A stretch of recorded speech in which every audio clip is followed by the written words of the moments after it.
Oh, no!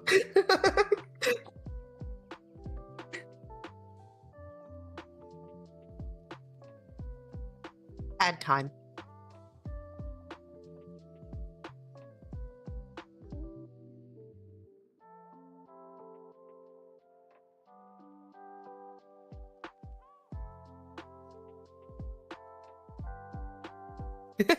Hi, for those of you who don't know me, I I will hydrate in just a second. Thank you, Sam. But for those of you who may not know me over on Spell Side, I am the Scribble Scribe, also known as Bren. I go by they them pronouns, and I'm a variety streamer over on Twitch. So today we are actually doing something that we call Highway Hijinks, and Highway Hijinks is pretty much a kind of like a podcast style sit down. We sit down, we chit chat. We have a topic that we kind of focus on that we like vaguely come back towards and talk about with chat. Something that we both like to talk about and are fairly passionate about. And today we are actually talking about accessibility in gaming. Both Spells and I have a plethora of problems that unfortunately keep us from playing a whole lot of games, and we think it's very important to kind of spread awareness and talk about things that some game developers could do either better, or some things that game developers are already doing that help us a lot. And we just wanted to share that with you guys, get your thoughts while we just, hang out for a little while. We're gonna be ranting a lot. Thank you for the lurk, Sam. Also, I will hydrate. Hold on. Cheater.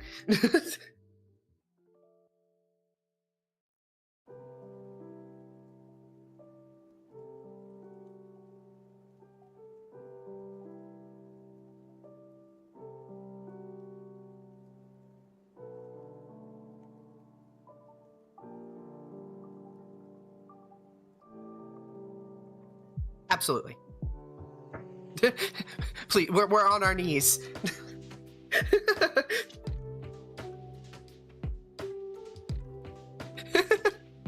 We're on our achy breaky knees.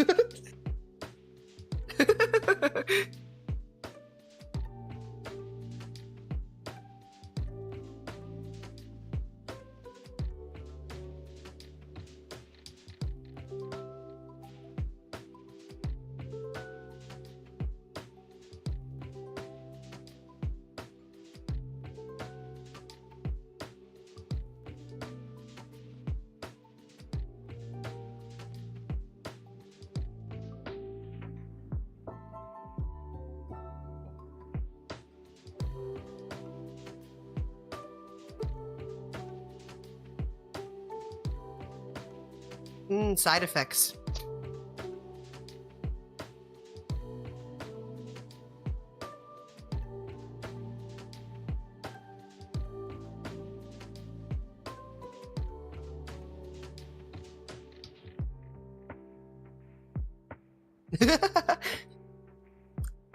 Lurk so I can count as a viewer. Oh, awesome! Triton, you're awesome.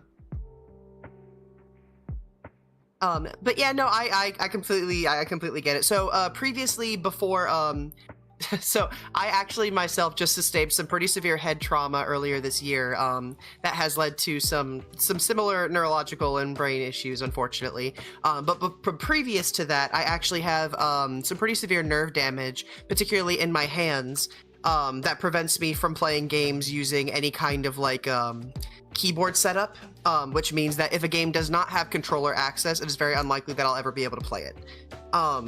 And that's something that minor is something that I've struggled with in terms of trying to play any kind of game that is like in the horror genre or stuff like that. But now post traumatic brain issues and stuff like that, I ended up with severe post-concussion syndrome due to 3 consecutive concussions in one fall. Because every time you sustain an impact to your head where your brain touches the side of your head, that is 1 concussion. And the way that I fell, I hit my head multiple times and sustained 3 concussions in one like incident. And because of that, my healing has been incredibly slow. I have severe motion sickness and vertigo, and I have a lot of oh, what's the word? Oh, my brain. Yeah, no, we were just talking about that. My brain. There's a word for it.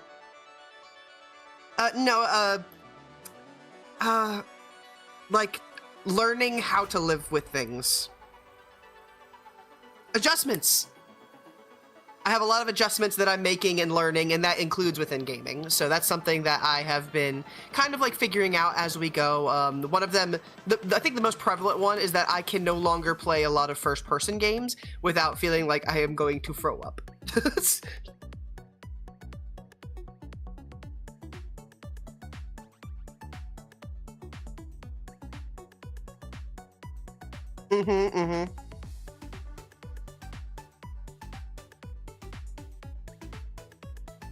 Exactly. And go ahead, sorry. No, absolutely not. I remember I was devastated because I had actually just started playing, so I really love, oh. Hold on, Triton says that they can't hear you over on your side. Oh. Have I been muted this whole fucking time? And my music is a bit loud, okay. Okay. Can people hear me now? Can people hear me now? Not the whole time. Okay, so somehow I got like muted temporarily, and I don't quite know how that happened. But did you have a hotkey? Or, I mean, maybe. I don't know. That's the problem. Is I'm so hotkeyed all over the place that whenever I try to do something, it like accidentally hits it. Okay, yes, I can hear you now. All right. I have no idea how long I've been muted, but I hope it hasn't been that long. God, I hate mystery hotkeys that mute. I know, right? The thing is, too, is I'm pretty sure I unhotkeyed it, but for some reason it got re-hotkeyed. So, yeah, I know, it's weird. I wonder if it's considered not doing that. That'd be awesome, actually. I know. That'd be great. That'd be fantabulous. Oh, goodness gravy. Oh, there is one particular game though that I wanted to talk about because I was like super excited to hear about it. So I happy living so all as well and not aching. I'm not super achy, thank you, Spike. Hi, Spike. That's my youngest sibling. Oh no, his age. Yes. Wait. Spike is a Scribble sibling. Okay. So wait, where does that put me then? Because does that make Spike my gender uncle? Uncle? Yes. Okay. All right. Hi, Uncle. I'm a VTuber child. Yes, Spike, if you don't know, this is Dizzy Great Spell. I talk about spells a lot, so you guys probably are at least familiar with the name. But Spells was one of the first VTuber models that like I ever made when I was first starting out. And I absolutely, I love Spells design. I love their content. They're a very supportive, energetic, and just overall uplifting being, and you guys should definitely go check them out. Hi, Cheeseheart. We have someone, by the way, everyone who's on Twitch, you're also on YouTube. Say hello to YouTube. Cheeseheart just said hi on YouTube. Hello. Hello. But yes, no, I have also talked about Bren a lot under various different names over the years. Because somebody keeps rebranding on us, but... The envy of many names. Yes, the envy of many names. But yes, Bren has done, like, half of my art, has done both of my models. I am the can shadow that I am today, thanks to Bren. Hello, friend of Brennan. Yeah, mention spells a lot. They're very comfy looking with the PNG right now. Aw, thank you. As you should, Spike, as you should. Yes. We were saying, games that you can't play anymore. Yes. Oh, no, actually, this is a game that I couldn't play, but recently added accessibility features, and now I can, which I think is awesome. I'm so excited about it. Oh, which one is it again? So it's Avatar Frontiers of Pandora. So I am really big into Avatar Blue People Avatar. I'm actually been to both avatars, but Blue People Avatar I feel like has it's a little bit of a smaller community by comparison, especially like within fandom spaces. I personally, I want to preface this. I don't care about the plot of the movies at all whatsoever. However, the world building, I absolutely love bioluminescent forests and bioluminescent like settings and stuff like that. And then you have the aliens, and then you have the character like creation aspect of things. I was like, oh, giant blue people, say less, give me that. But I pretty much ignore everything else. Like, but with the recent release of the game, I had the option to do exactly that, where you got to like follow along to the actual like environment itself, and you're learning about the wildlife and the various clans that are within the setting and stuff like that, which I was super excited for. By comparison to the films, which focus mainly on the human aspect of things, which I was not as interested in. So when the game came out, Avatar: Frontiers of Pandora, I was super excited, and when I started playing it, it wasn't a problem. But then obviously I got brain trauma, and the game is only in first person. Whenever your character gets wounded, you have ringing in your ears, you have persistent tinnitus. And like, there's a handful of other like little flashy things and stuff like that. You can be flashbanged within the game and stuff like that by enemies. Fun. Yeah. So like when I got my injury and everything like that, I tried to revisit the game because obviously I had a lot of free time in my hands while I was healing. And they very much encourage you to kind of like push your boundaries a couple months into recovery and try and see what you can handle. So I tried to revisit the game, and it was not a good experience. Oh. It was very no bueno. Yeah, I've definitely had that pain as well. I think one of the more memorable ones for me was Shadow of the Colossus. I love Shadow of the Colossus, but I never finished doing the time trials. I'd gotten through like 10 of them or something like that, and I was doing all of these time travels. Much appreciated. Yes, but I was just like, I loved it, and then I decided to go back and play it after I gotten sick and stuff, and most of Shadow of the Colossus is fine. I can get through 90% of the game just fine, right up until the final boss. The final Colossi you fight in a freaking thunderstorm. Oh no. With lightning, I'm guessing? With lightning. Yep. The whole thing with Malice is one giant thunderstorm. And it's just like, no, why? I love this game. Let me finish it, please. That's so unfortunate. No, especially if you got all the way up to that point. And you can't get the Queen's sword unless you do all the time trials, including that one. Oh, of course. So yeah, so like imagine just trying to time trial that. There's like 2 timers going on. There's a timer that you need to hit in order to get the sword, and then there's the timer your body's setting where it's going to just hit that reset button real hard. Hey, Lost Hi, I'm new. You are not new, Lost Guard.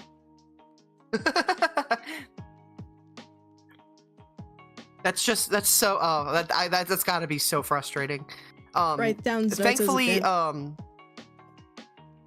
as a dev who never finishes a project. Yeah, Triton. I have a very important question for you, Triton. Do you develop video games? Are you a game dev?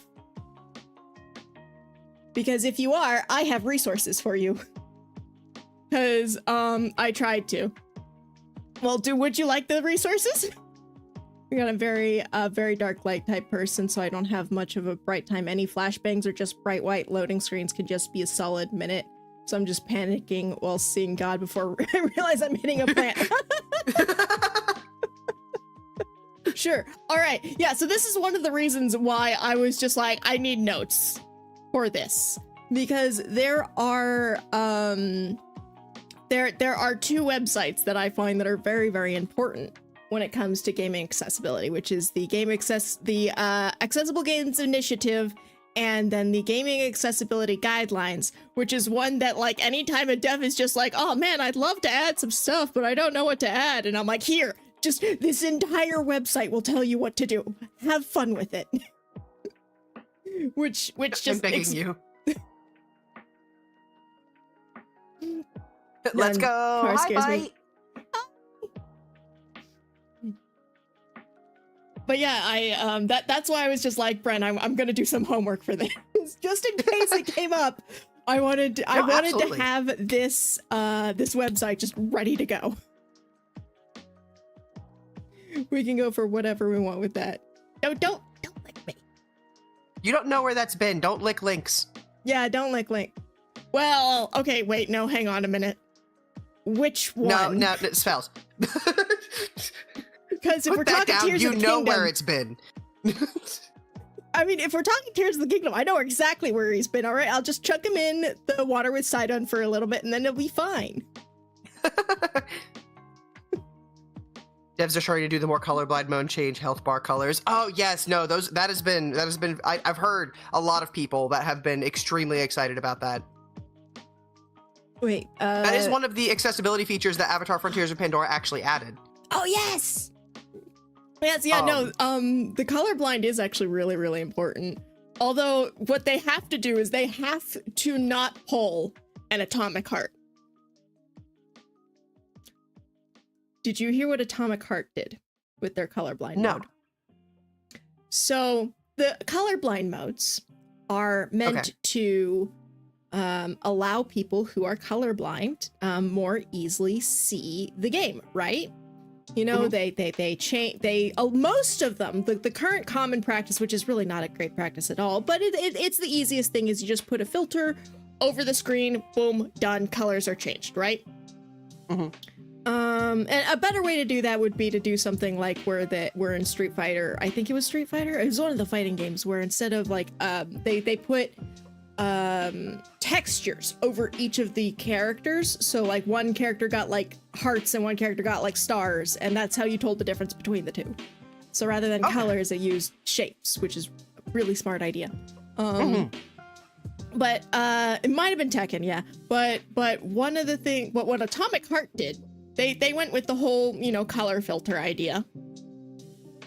Except instead of doing color correction for those who are colorblind, they did color simulation, where it simulated what the game would look like if you were colorblind. Oh. So it didn't fix anything. It just made everything worse. So if that, you I don't understand. It's not the only one. I'm picking on Atomic Heart because it's the only one I know by name, but it's not the only game to have done this. There are so many that just like straight up simulate colorblindness instead of actually correcting for colorblindness. I'm not putting my pants on. Y'all can't stop me. Congratulations, Azure. That twink is going in my mouth, Brent. Don't put Link in your mouth, Triton. Again, it depends on which one. It took long enough for accessibility in video games to be important to devs. It absolutely did. Oh my. It really, really did. It's still like not something that's all that important, especially in Nintendo. Despite being one of the founders of the Accessible Games Initiative, they're really, really, really bad when it comes to accessibility. Changing all 3D textures via while anything else seems hella hard. It does seem challenging. Yeah.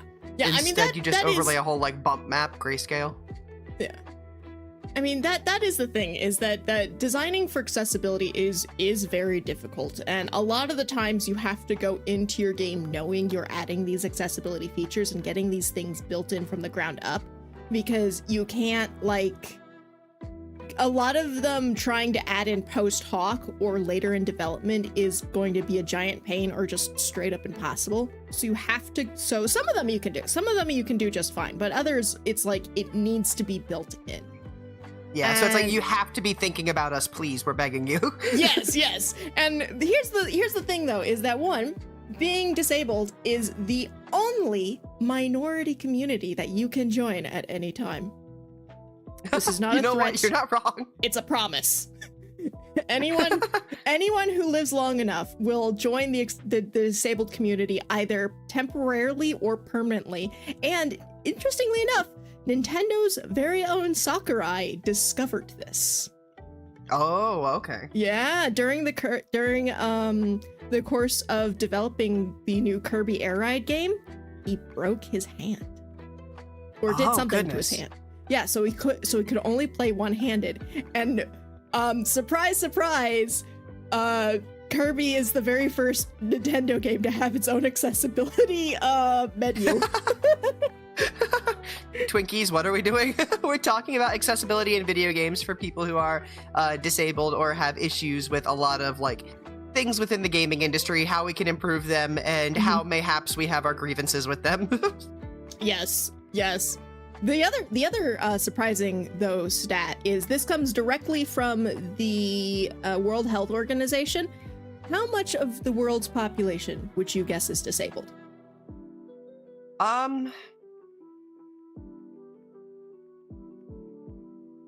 I'd say a good like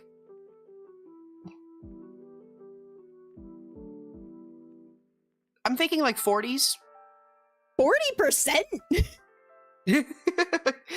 I feel like it's more than I think it should be. So I was aiming for a little higher. No, it's 16%. 16. Okay. Yeah. But I mean, that's 16% of the world population. That's still like billions of people. Yeah, that's not a small number. No, that's not a small number at all. But yeah, it fluctuates from 16 to 20. It's currently at 16. But yeah, that's the other reason why you should design for disability is because, you know, that's a decent chunk of people. Yes. It's a very big market. Way more people think, considering most people would only think of visible disabilities. I know, yeah. Yeah, that's also a rough part, especially when things are going on in your noggin. It's like it can be very easy for people to underestimate the amount of issues or trouble that you actually need to go through. Yeah, I mean that's one of the reasons why I have a cane is that because I'm chronically dizzy, people think, and part of that too is it also affects my speech as well. So sometimes I'll like stutter and slur my words, which makes me look horrifically drunk. So, I have had the cops called on me for being drunk in public. So, I got a cane just to make people stop calling the cops on me. Oh, goodness gracious. Because although ironically, that's also given me a permanent, broken leg, according to everybody I meet. Like, for some reason, people just like now see me with a broken leg despite not having a cast, but I'll have people be like, oh, when's the cast coming off? And I'm like, what cast? Spoiler alert, no. Chronic vertigo sounds like a rough time. Yeah, you know, it really does spin my head around a little bit. Join or else. I don't know, you'll join at some point. I've never been drunk in public. Oh, wait. There, SSE. No, I've never actually been drunk. I've just never been drunk. Period. 4 spinsy winsies. It sounds up there for a bad time. Absolutely. Oh, yeah. It does not sound pleasant. Yeah. No, it's not fun. It's like, I live on a roller coaster. And I never know which way is up. I used to play this fun game in college where people were like, which way is up? And I would just point somewhere and like where it would be, but you know, it's definitely not the correct location. This is where it would be currently. Is it right? That's, I mean, neither here nor there, but. No. Although I also learned something interesting. So like speaking of video games, right? Going back to video games and dizziness. I learned that sound can actually make vertigo worse, and it can cause motion sickness. And the reason why I learned this is actually thanks to Power Wash Simulator 2. Oh no, what did they do? Yeah. No, apparently, so Power Wash Simulator 2, one of the things that they added is stereo sound, where like you can hear the water as it moves across the screen. And that sets all the dizzy off. So, oh, good. Yeah, no, I can imagine. Yeah, I didn't know this at first because I just auto turned the sound off so that I could listen to like you know, music or videos or movies or whatever while I was playing it, because, you know, Power Wash Simulator and 2 are both my, like, just idle games. Oh, so I didn't know this at first. And when I turned the sound on and all of a sudden I got super dizzy, it's like, oh god, I'm gonna be sick. Well, yeah. Oh gosh. Honestly, it's like, so it's one thing for someone to like warn you about it or like see it in like the warnings of the game and stuff like that. It is completely different to have to find it out like in the raw while you're actively playing. It's honestly just like the worst experience. Yeah. So, Bren, if you decide to play Power Wash Simulator 2, just turn the water sounds off. Yeah, I'm just gonna mute the game, listen to a different soundtrack. Yeah. I mean, you don't have to mute the whole game. Just mute the water sounds. The other sounds are fine. Okay. Yeah. So it's, and it's not in Power Wash Simulator 1. Fine. This is an issue only in 2. Okay. Yeah. Because 2 is the one that has stereo, and there's no option to turn it back to mono. If it was back to, if it was in mono like it is in Simulator 1, it'd be fine. But because it's got the stereo sound going on, it's just like, no. Okay, I gotcha. Yeah, so I know that, like, go ahead. Oh, I was just gonna say that's another accessibility feature, is the ability to turn stereo and mono, switch between them. Yeah, there's like a whole bunch of issues that you can have within like audio itself affecting like just about everything. I feel like a lot of people don't realize exactly how much it affects you. Yeah. Like really low bassy sounds, especially like explosion-y sounds, can actually trigger seizures. Cheesy crackers. Yeah, I know, right? You cannot, in fact, drop the bass. No, I cannot drop the bass. I mean, Drop the I bass, can't drop the drop the bass. We also drop the body. That's a 2-for-1 special, guys. I know, right? You can set the entirety of your computer to mono to avoid that for anything. Ooh, interesting. I mean, that doesn't work though if you have like a Switch or whatever, or a Steam Deck. I mean, that only works if you're on the computer. Yeah. Goodness gracious. I've learned why I was feeling sick the one time while playing Resident Evil Biohazard, since I played it about 5 times and only for so long, since it made me feel somehow dizzy or sick. It came out at a point and watched me play for a minute before saying the screen made her feel sick too. Yeah.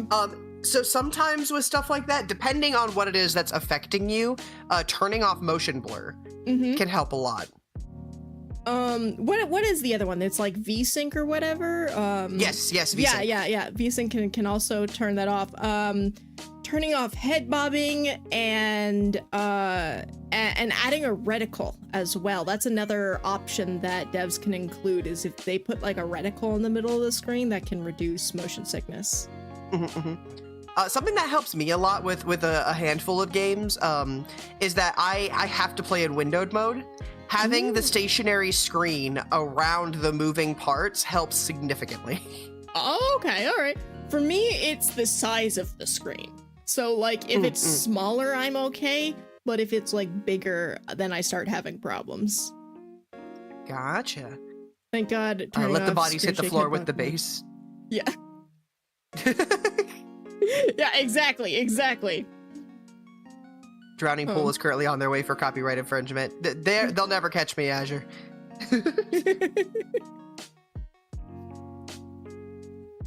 Yeah, there's stuff like that. Honestly, when it comes to accessibility, the more options you can give a player, the better. Like, have you ever played Monster Hunter Worlds? Because I love to point it. Yeah. Have you ever looked at? Well, interestingly enough, their accessibility menu is actually really, really tiny, because what the accessibility menu does is it just turns on presets. And so if you have like vision presets, it's like, oh, this one. And if it's cognitive, it's like, oh, this one. So it has a couple different recommendations in the accessibility menu. But then if you go look at the rest of everything, there's 1.5 billion different settings that you can turn on and off as you please. And yeah, so like the photosensitivity one is actually pretty good, because so this is one of the issues with photosensitivity, right? Is that so many games use flashing effects nowadays that like the tag photosensitivity means it's meaningless. It means nothing. Because everything flashes nowadays. And so they'll just be like, oh, this might be sensitive for some flashing views. It's like, yeah, no kidding, you and everybody else. So, but the new Monster Hunter game, Monster Hunter, Wilds, was it? Yeah. What they Worlds did, and Wilds. yeah, whatever the new one is. Wilds. Wilds. Okay, yeah. So Wilds, what they did is they included, they were really restrained in their particle effects. There are particle effects, there's just not a whole lot of them. And when they do appear on screen, they're tiny. They're tiny. And part of that is because if you've got like 3 people on screen, all of them doing their own flashy thing, it adds up, right? So you've got the monster doing a little bit of flashing, you've got your character doing a little bit of flashing, you've got then 3 other characters doing a little bit of flashing, and that creates a whole flashy fireworks effects. But you can turn off the flashes of all the other players and the monsters, so it's like just you. And because it's so restrained, it's actually doesn't bother my photosensitivity. That's awesome, actually. Yeah, right? Although it is really super funny to watch the other characters like go to wail on the monster and they'll be like a foot away and there's no flash. It's like, really I promise funny. he's doing something. Yeah, they're doing something. Thank God turning off screen shake, head bob, and motion blur is becoming more common. Absolutely. Oh, you guys do have an incoming ad break on my end in about a minute. Yeah, I'm sure the ad break will happen at some point. Yours already happened. Too. Yeah. Oh, Biohazard is horrible with motion, considering all the wild motions you go through as a character within the game. Yeah. Lots of wild motions. Which that's one of the things where that is an accessibility consideration you have to have going in. Like if your character is going to be moving around a butt ton, like deciding whether or not the camera tracks the character or just pulls out, that is a ground level decision. So you need to know if you're going to be accessible for that going into the game or not. Yeah. Oh yes. So I talked about it a little bit earlier, but some of the accessibility features that were added to Avatar: Frontiers of Pandora, and why, like the reason that it hit me as hard as it did is like so early, like earlier on, like I was saying in the game, you have the flashbangs, you have the tinnitus ring, you have the first person perspective, all of these things that were like really, really bad for brain trauma Bren. But and I'm talking about it was very, very recent. Additions were made. You can turn off the tinnitus. You can turn off the flashbang. It has a third person mode now.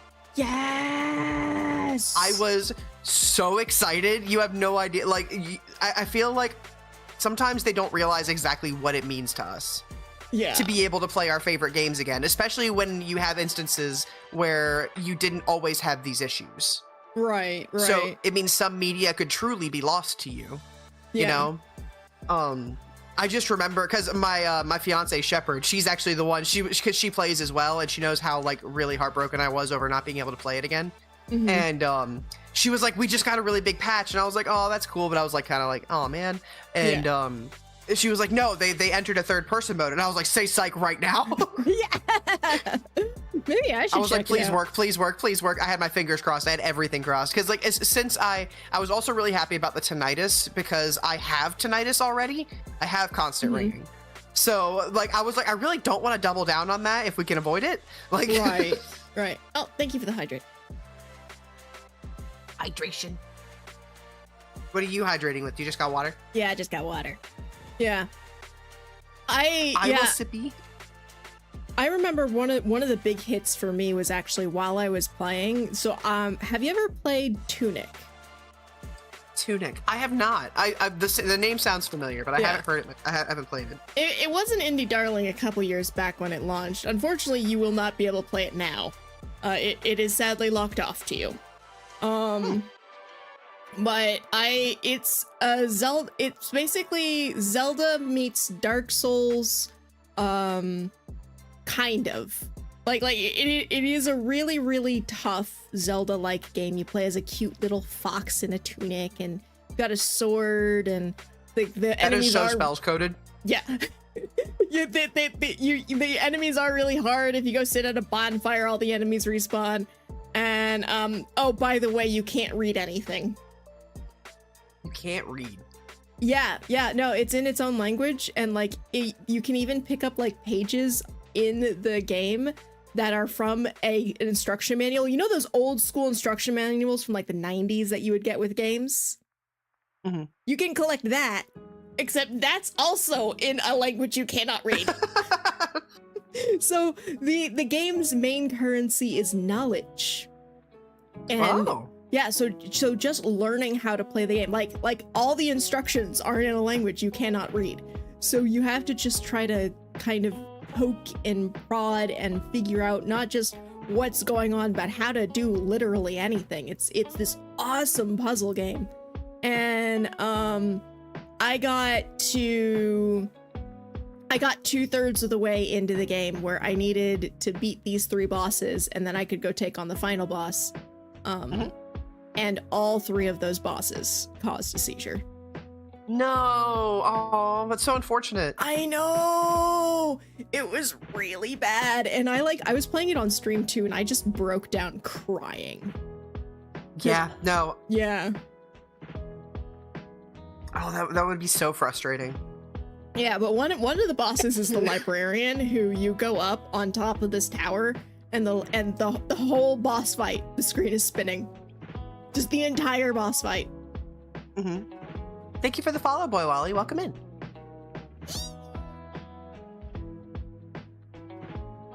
Gosh, that's just because like, especially if it's a game that you're like really invested in at the time, it's like suddenly having issues where you didn't at, like near the front of the game. That's an extended period of time where you thought you were safe to keep going. Yeah. Yeah, no, it really does suck. It's so hard. And that's where something like, again, the fix there would have been 1, static camera from the librarian. Please, dear gods, it was not necessary to make that camera spin the entire fight. And then just the ability to turn off particle effects. Like, Celeste did that. Celeste is actually really bad, but if you go into the assist mode, it has a photosensitivity box that you can just check, and it works really well. Yeah. Falls into a subset of Metroidvanias, colloquially referred to as Knowledgevania.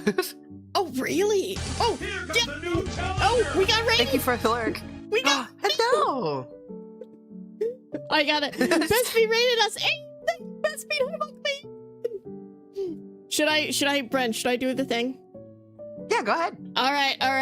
I'm gonna say, welcome on in, Raiders. I super duper appreciate you. Welcome on in, everybody. Thank you so much for coming in, and please give Best Bean a good old follow, because Best Bean's awesome. But hi, Best Bean. I'm here with Bren, the amazing, wonderful, fantabulous VTuber parent of mine, and we're talking accessibility in video games. Hello. Mostly ranting. Mostly ranting, yeah. Yeah, there's a mixture of good, important stuff in there.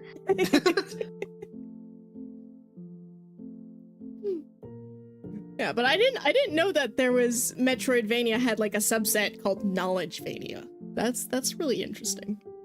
I actually really enjoy that. Yeah, I know, right? What else is a Knowledgevania, out of curiosity? Would like Sable be considered a Knowledgevania? Because I know that is another one that like very heavily relies on you not knowing anything and having to figure it out. But I don't think it's a Metroidvania. Yeah, it's a not very agreed upon name, but instead of finding power-ups, you just learn how to continue. Ooh. Yeah. The one and only has arrived. Hello there, person. Nice, you're honestly increasing my awareness of accessibility in games, I can't lie. Yeah, that's the goal! Look, the entire goal of my channel was to bully at least one developer into adding accessibility features into their games.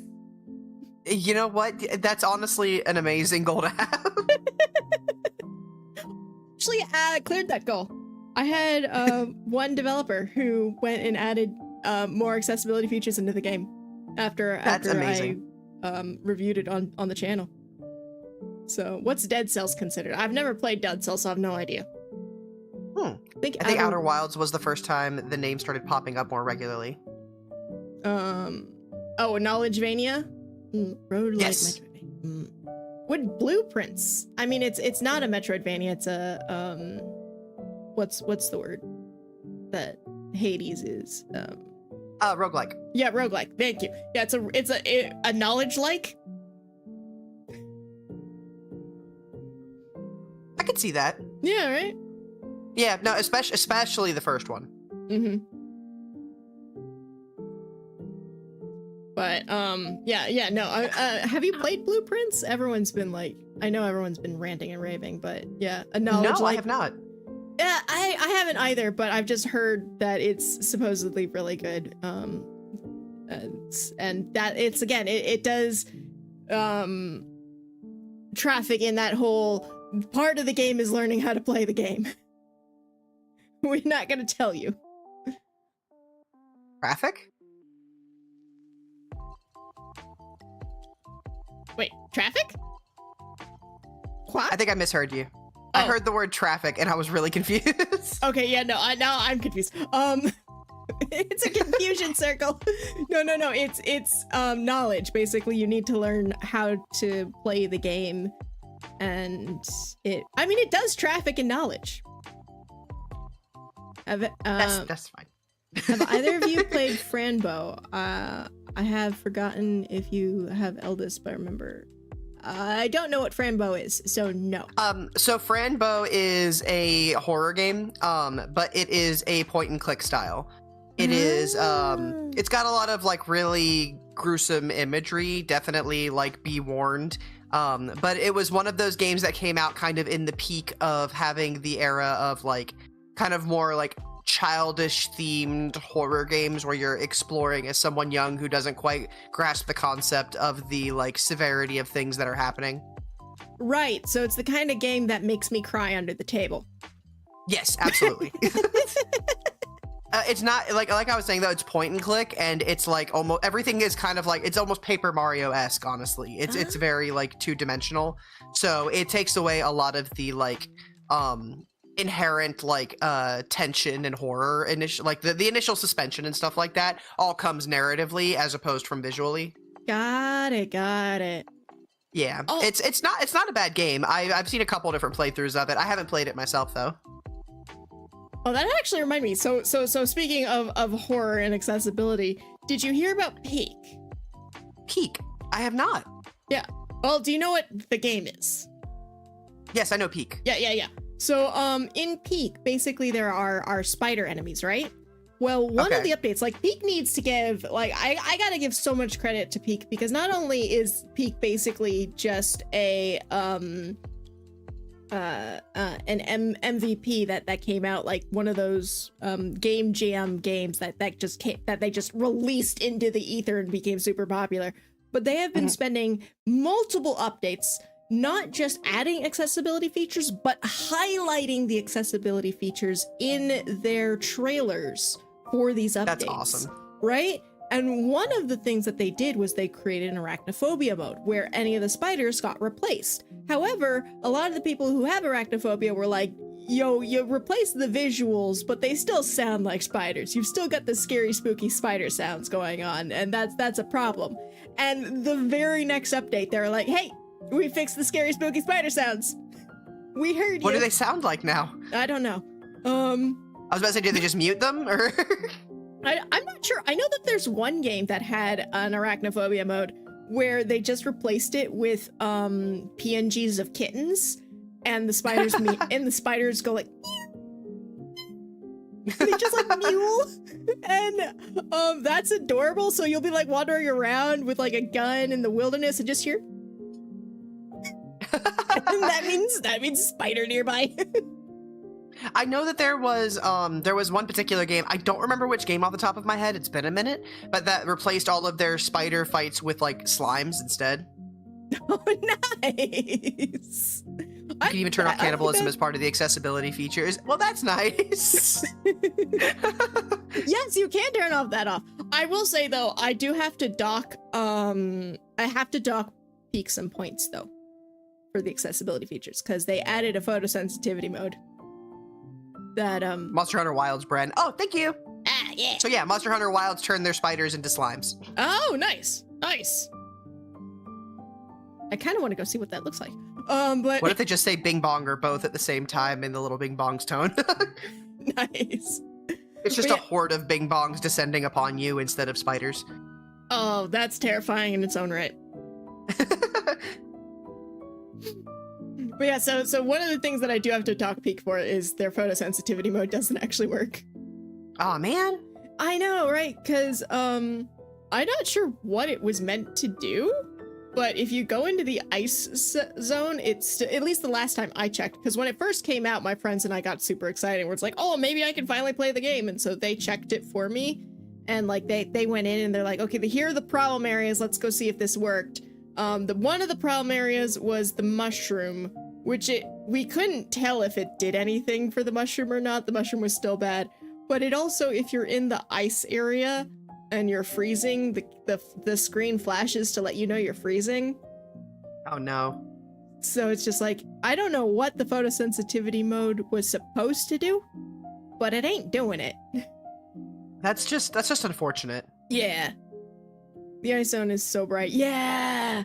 I think my friend said that they did notice it had like reduced some of the severity of the colors and whatnot. But that's not photosensitivity. That's not helping. No. If anything, that's color blindness. Like, yeah. But with color blindness, you want to up the contrast, not reduce it. Because that's the other thing that like you have to not only make sure they're like different contrasts, but you also have to make sure they're different hues too. Because if you have a like really bright green and a really bright blue, they can look like totally different colors to you. But if someone's like blue-green colorblind, they'll look like the same color if they're the same hue. Yeah, if they're in the same saturation. I actually had to do a commission for somebody who was blue-green colorblind here recently. Oh, really? It was really interesting because the majority of their design is purple. So because they have a filter they can run things through, so they can show people what things look like to them, like image wise. And they sent me back the commission, and they were like, "See," and it was it was still pretty, but it was all browns. Okay. Like browns and golds. That's interesting. That is very, very interesting. Yeah. Apparently, it took them a long while before anyone told them their hair wasn't purple. Oh. Because everyone was pointing to purple and be like, "This is purple," and they look in the mirror and they're like, "Yeah, my hair's purple." It is not. No. Oh my gosh. I had one IRL thing where my brother was dating somebody in high school, right? And so I took them both to the rock climbing gym. And this was her first time at a rock climbing gym. So and it was my like 100th. So we were at a wall looking at this path and trying to debate what path she wanted to go up.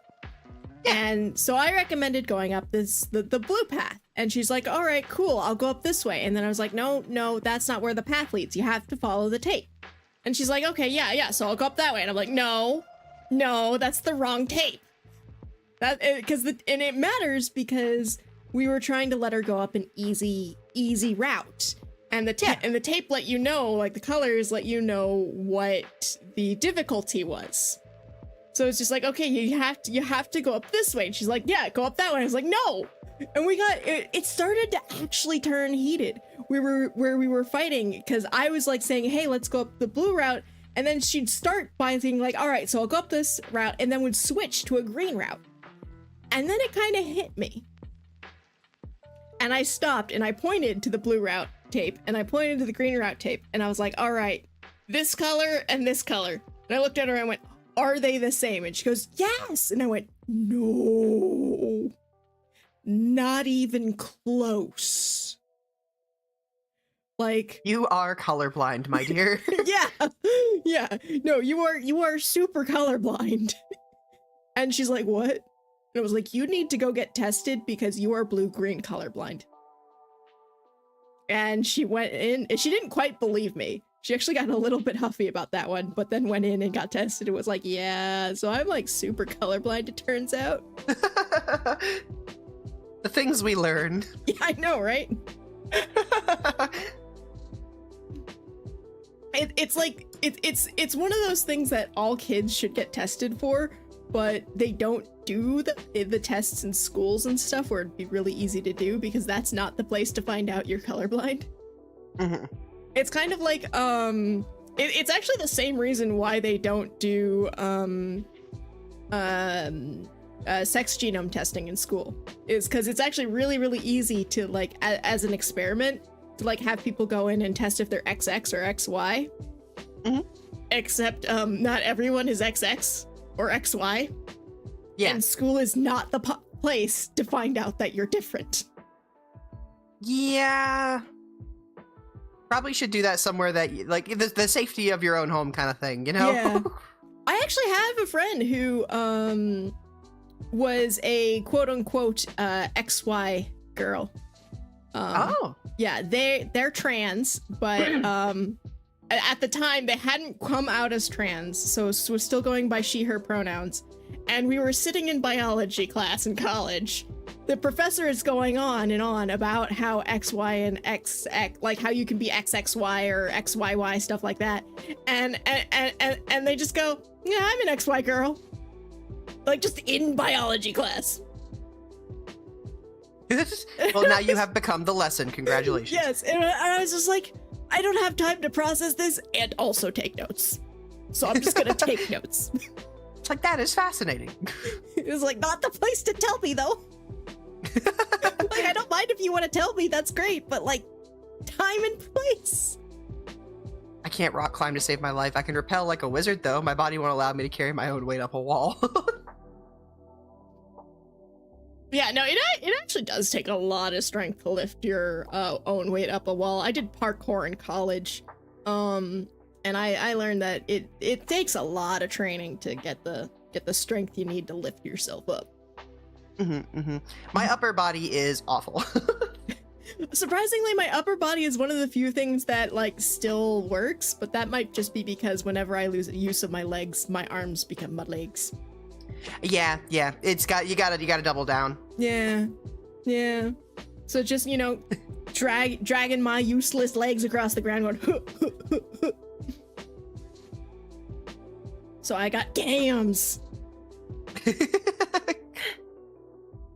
You see, I had a stint for a little while there. There is it's an app, right? Right. And it's a game. It's called Zombies Run. And Zombies Run is a, like, a first-person zombie apocalypse fitness app. Yeah, I think I've heard of it. Yeah, where you probably from me, honestly. I know very few people that have also played this alongside me. But you're following a story, like, narratively, where you are, like, experiencing a zombie apocalypse, and you are part of a, like settlement that is surviving, and you have to make, like, supply runs and stuff like that. And to prompt you to run faster, so you can go into your settings and you put in your, like, you can either put in your location, or you can hook it up to a step counter. Right. And what it does is that you get to choose how much you want to increase your speed in order to escape the zombies, but they start playing zombie noises in your ears, and you have to outrun them. You have to increase your pace or your speed by, like, a set amount that you get to set, and that's how you, like, you go back and forth between your jog and your sprint, or your walk and your jog, you know? And this game would terrify me. I loved it. I was obsessed with it, especially like I think it was my very early 20s. I was absolutely smitten with it, and my legs got so swole. I remember particularly there was one episode where you hear a kid crying, and you have to go get her before the zombies get her. It was the fastest mile I've ever run in my life. Like, I'd be like, nah, Something kid, you're about on it your own. activated my neuron. I was like, no! That was definitely by design. I love hearing you talk about Zombies Run. I got a lot of feelings about Zombies Run. I did. Went once in a while back, but I did not make it further than halfway. Is the Alice in Wonderland music from Kingdom Hearts? Yes, we're listening to Kingdom Hearts covers in the background. Yeah. I'm a little jealous. Bren's got like all the Kingdom Hearts music, and mine's just occasionally Kingdom Hearts. It's all good. Yeah, I will say my kicks are way stronger than my punches in karate. Ah, all right. Mm-hmm. My throws were really good in Aikido, but that's because that's all Aikido is. Yeah. Yeah, Aikido is just you were standing on the you were standing. Now you're on the ground. Yeah, I remember. I only remember a little bit of it. I did Taekwondo with my father for a while, but like when your instructor is your dad, you're just kind of trying to survive. Oh no. Yeah, because I mean, like obviously he wasn't like there was never like no malice or anything like that. But my father is not the kind of person that like holds back a whole lot. So like even when we were just training and stuff like that, he was running circles around me. Which makes you angrier, which makes you push harder, which is probably why he did it. Yeah, but I was like, probably. listen here, old man. Yeah, no, my Aikido instructor was a little old lady from Japan. She was in her 80s and she kicked my butt. They know what they're doing. Yeah, because Aikido is designed for little old ladies. And so she'd just like demonstrate something and she'd be like, all right, class, we're going to learn this. And then I'd be on the ground. Yep. And I just had no idea You how come I got up there. here. You're the smallest. Demonstrate. Actually, Aikido, the more of a height difference it is, the more you have against your opponent. Yeah, especially if you're throwing, because that momentum. Yeah, right. There was one throw we learned where it's like someone coming to grab you from behind, and you just go into seiza, and like my teacher, my sensei, was just like, the more polite you are, the farther they go. Because they just launch over your shoulder. Get yeeted, nerd. Yeah, I know. You just drop to the ground, do a bow, and the person goes flying. You're like, and there he goes.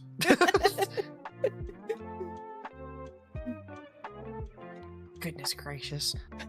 Ugh. Oh, I miss martial arts. Oh, me too. Goodness. It was a good way to blow off steam. I know, right? Or get a massage. Because like Aikido, if you're not trying to break someone's arm, feels really good. I remember once I was in this pin, my arm was like up behind my back and just, you know, just being twisted, and my opponent was like, you know, going, and they're like, are you gonna tap out? I'm like, no, that feels good, keep going.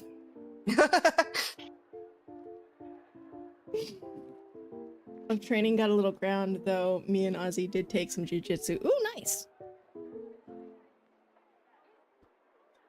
Gosh, I should really find something like that nearby. Not necessarily like martial arts, but just something to go to and blow off steam. Because I just moved back home, and right. Because like since I guess that's another thing, like in terms of like coping and figuring things out again, like disability wise, is like trying to find a place where you can just exist again. Right. So I've got to poke around. It's been a minute. I've been pretty homebound the last couple months. Yeah, I tried taking Tai Chi for a while, and that was actually really, really good, because even though I'm chronically dizzy, like Tai Chi just really works on your sense of balance. So, you know, I may not know where up is, but I can stand on one leg. Yeah, because I mean, it's where all your focus is going. Yeah. The problem though with the Tai Chi classes was that the way the way the fans were in the building, it made the lights flicker. No. So it's like, this is great. This is doing wonders to help me, but I can't make it through a class. I want to do Tai Chi so bad. It's fun. I would recommend it. I have very bendy joints in my shoulders. I was told by my instructor when it feels slightly uncomfortable, I should tap out because for other people, they'd be screaming bloody murder. Oh yeah, no, that's hyper flexibility. That's bad. I have that in my my hips. I'm hyper flexible in my hips. I can just take my leg and throw it over my head. Well, you should probably keep it attached. Yeah. Yeah. Oh, ads for me. Ads. Speaking of Bren, Yes? you, Yes? thanks to you and that clip that you sent me, the stupid plate commercial song is stuck in my head still. Zoo Pals! Bren sent me the Zoo Pals thing like days ago, and it's still stuck in my head. So here's the thing.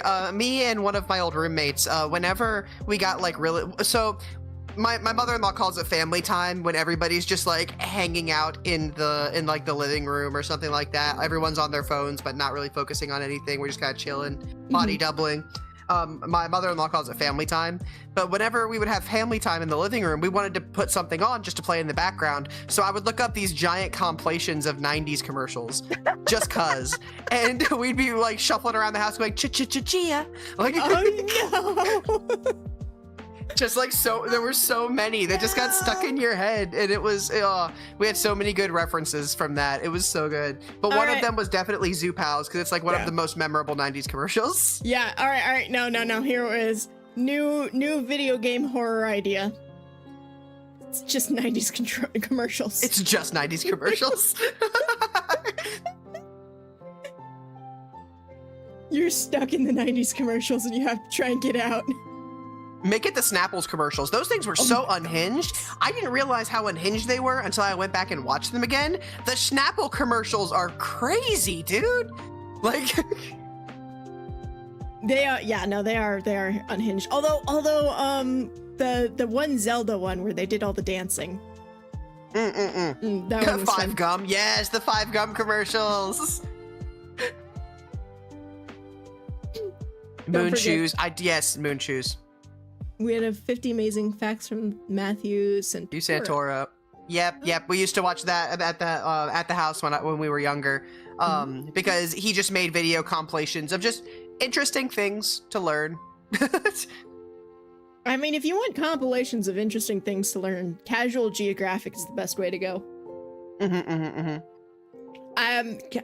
If you have not seen Casual Geographic, do yourselves a favor and go look up Casual Geographic on YouTube or TikTok or Yes, Instagram. he's amazing. He's so good. I love him so much.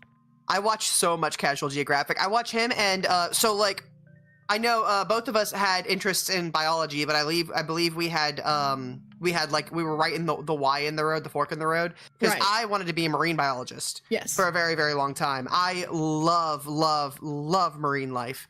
And one of my favorite content creators, second only probably to Casual Geographic, is actually Shark Bites, who is a shark scientist who goes over various like marine life, like social media, like trending videos and content creators and stuff like that, and looks at them like analytically and runs you through what shark behavior actually means and how various situations were actually like how they were depicted versus what was actually happening based off the shark's like body language and actions and things like that. Like I really enjoy watching him.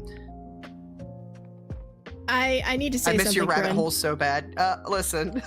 Yeah, I need to say something, Bren. I now understand why you like The Way of Water so much.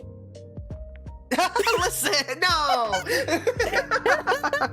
It's so good that, well, listen, it's actually not that good. The movie's not that good. But No, the it's world, not, but it's amazing. the animals.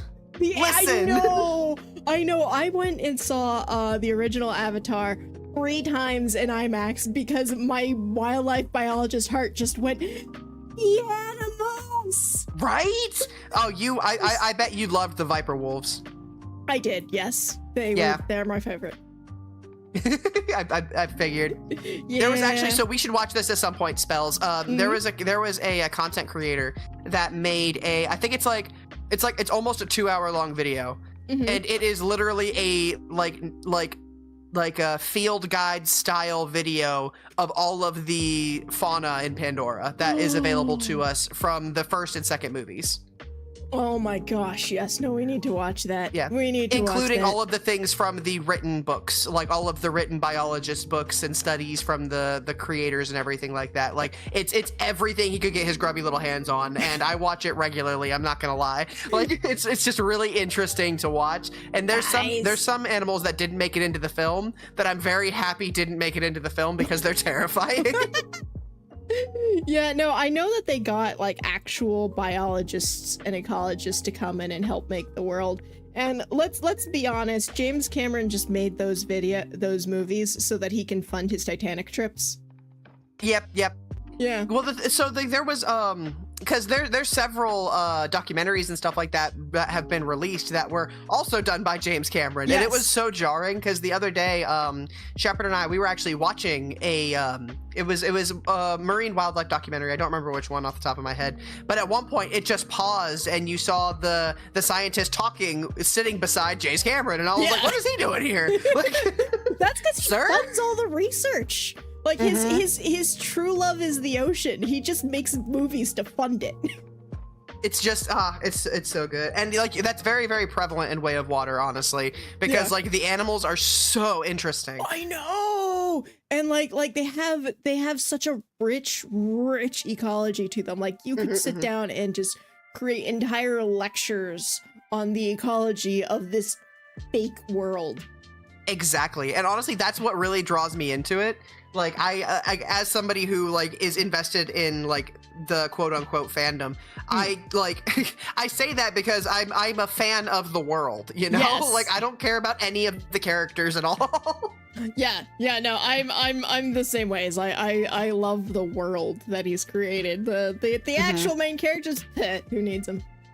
It's like, yeah, it's kind of funny. Like, they're kind of funny sometimes. You can have that. But as a whole, it's nothing we haven't seen before plot-wise. Like, it's not, for me, it's not quite as, like, I'm not quite as invested. Well, I will say they did remedy that a lot problematic. in the game. Oh, absolutely. Bren is here for the world building. Yeah. Yes, it's just... like we can strip the blue people. Just get rid of anything on two legs in the movies and we're happy. Right? Exactly. As you should. Oh, good job, Andarta. Get him. No, don't get me. I'm small and squishy. I am small, please. Yeah, no. Bren actually sent me the promo image for today, and my first thought when I looked at it was just the height difference, and I was like, oh, you made it realistic.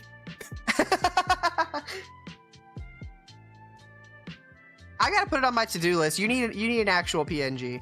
Like, what do you mean I need an actual PNG? You're a square in a car seat. I mean, do none of.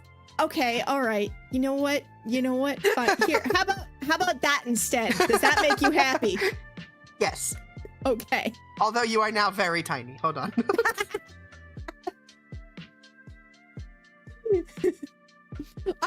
Actual PNG. I mean, I'm not gonna complain if you want to make me a PNG in your style. Like, like, don't get me wrong. Wait, hold on. Maybe I need to addendum that. Wait, what if you just? I have some idea. Yeah, like I won't complain if you want to yeet one at me, but I do have one. I have several thanks to you. Like again, for those of you who've been seeing like some of my alerts, a lot of my alerts are by Bren. Most of my emotes are by Bren. My avatars by Bren. Like, you are just all over my channel. I really enjoy how cartoony your design is. I have a lot of fun drawing it. I do love it too. The one thing that I am sad though about moving from PNG to live 2D is the number of fingers changed. Because the number of fingers changed? Yes. The PNG, the one that I give to everyone as the reference, which is the original one that was made, has 4 fingers. And that was a specific request on my part. Because, cartoon characters have 4 fingers. Oh yeah, I had to add a 5th one specifically for the hand rigging, didn't I? Yeah, you had to add the Yes, 5th for I the remember hand now. rigging. It's been a minute. I remember having that conversation with Doxy because I was like, it's like Dizzy wants hand rigging. Can we do that? Is that possible? And we hashed it out a little bit because Doxy and I were just chit chatting about it, and yeah, no, they were like, I don't know if it'll work right if it only has the 4, and I was like, no. Yeah. And so then I was just like, all right, we'll move over to 5 because I kind of like figured that was going to be an issue as well. So like when you brought it up, I was like, yeah, just add the 5th. Don't worry about it. Because it's also, this is also the first model you ever hand rigged too. Or Yes. did art for hand rigging. Yes, So. yes, that was my first attempt at hand rigging art. It was, I took a couple notes from it, but I'm not mad at it. I'm very happy with it. I gotta say, I'm very, very happy with it. I got people who come in and who are like, oh, hands, they move. Hands. And I'm like, I know. It's like, yeah, I have hands. I can. The can was like, I can think of better ways to execute it now, but it was such a fun project to tackle with Doxy. I know. I was so happy. Like that whole thing, because I was just like, man, wouldn't it be great if I had a canning model? But that'd be so expensive. And you were like, nah, I could do that. $20. It's like, oh. Yeah, I mean, it's just an extra set of legs. Yeah, right. All I had to do was the legs and then give Doxy a little bunched up coat to pull up. It probably helps that the model's super simple. Yes, it does, definitely. I mean, it was a few of alerts of yours on Bren's Vgen that cinched me to approach Bren for a commission. Aw, thank you. I did see that, by the way, and Darda. I've got you on my list. I'm excited to do that one. It's cute. I still remember how I found you. Do you know how I found you, Bren? How did you find me? I found you on Twitter. Oh gosh, that feels like a lifetime ago. Yeah, no, I was on Twitter and I saw you put up an ad for 50% off Vtuber models for the half Yes, I was bodies. practicing. Yeah, you were practicing. You're like, I'm new to this. I've only made like 2, so I'm putting up half off, and I'm like, I can afford half off. I do. I remember that. I remember you reaching out and I saw the design and I was like, oh yeah, that's cute. and a friendship was born. Thank you for the hydrate, Milia. Sometimes the neuro spicy just kind of links and then you've known someone suddenly for years. I know. It's so bizarre. Y'all can be my emotional support people by non-choice. I'm going through a scary game and not having it. I believe in you. Go. Don't die. Make good choices. Oh, no, we don't do that. No, so that's actually an inside joke within our family because our parents, every time we got on the bus, like every morning we got on the bus for school, our parents would always see us off. They would sit on the front porch. And it was always something one of them had to yell was, have a good day at school, make good choices. Oh, that was probably something I needed to be told as a child. Not me. I was so boring. I'm in danger. Yeah, well, no, most of the time I was really boring. It's the part that most does not include that's the problem. Yeah, no, the only time I required being punished once. One entire time in my whole childhood. And you know how they did it, Spells? How? They confiscated my library card. Oh no! Oh, that's a true punishment right there. That was my punishment. And the punishment was because I was, so like at the time I was unmedicated and undiagnosed, you know? So because, you know, you're younger, you're figuring these things out. You don't know what part's personality and what part is not. Like, yeah. But I remember very distinctly, we had library day. Library day was every Thursday. We would go to the public library. We would check out a couple books. We would come home and I would consume them. I loved reading, but I didn't realize it was kind of an escapism thing at the time. And I was really, really invested. So I was reading so much that I stopped sleeping and I stopped eating. And like anything else, I was just reading. I would get home, I would curl up in the little like reading chair that I had in my room. I would turn on my little book light, and that's where I would stay like the entire day. And my mom was like, "Okay, we're gonna take that for a second." I had a couple of those days where it's like the only thing I did was read. Exactly. It's just that my mom was like, this should not last 2 weeks. Yeah. Yeah, no, again, like some of the shenanigans I got up to, I was a mostly behaved child. I definitely did get punished, but the problem was some of the things that I got away with. Like I snuck into Mexico. Oh goodness. Yeah, what were you doing in Mexico? I was told not to go to Mexico. Oh, yeah, that'll do it. We went to a ranch and we were told you can't go to that side of the ranch because that's Mexico. Oh. Yeah. So when the adults weren't looking, I took a bunch of other kids and we went to Mexico. So, you know, just some illegal border crossings as a child. Oh, my stream keeps breaking and skipping? Breaking and skipping? In what way? I don't know. It's apparently my stream has been is that, well, it looks fine on my phone. Yeah, it looks fine. I also can't hear the audio, so I'm, you know. Yeah. All right, what else do you expect kids to do when you tell them to do that? I know, right? We also snuck Bren really into... likes the mouthfeel of consuming books. Yeah. Oh, yeah, because you said you eat, well, you consume them, so nom nom nom nom nom. A fiber. It's good for your tummy. I would debate that one.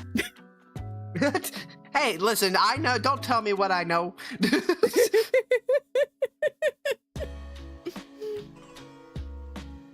Not doing it right now if it starts behaving the second I call it out. Rude. I'm wondering if maybe it's just a connection issue because I mean, as far I'm looking down at my phone. Oh my gosh. Whoa, what? Azure, I'm gonna end you. Why would you do that to me? Oh, what happened?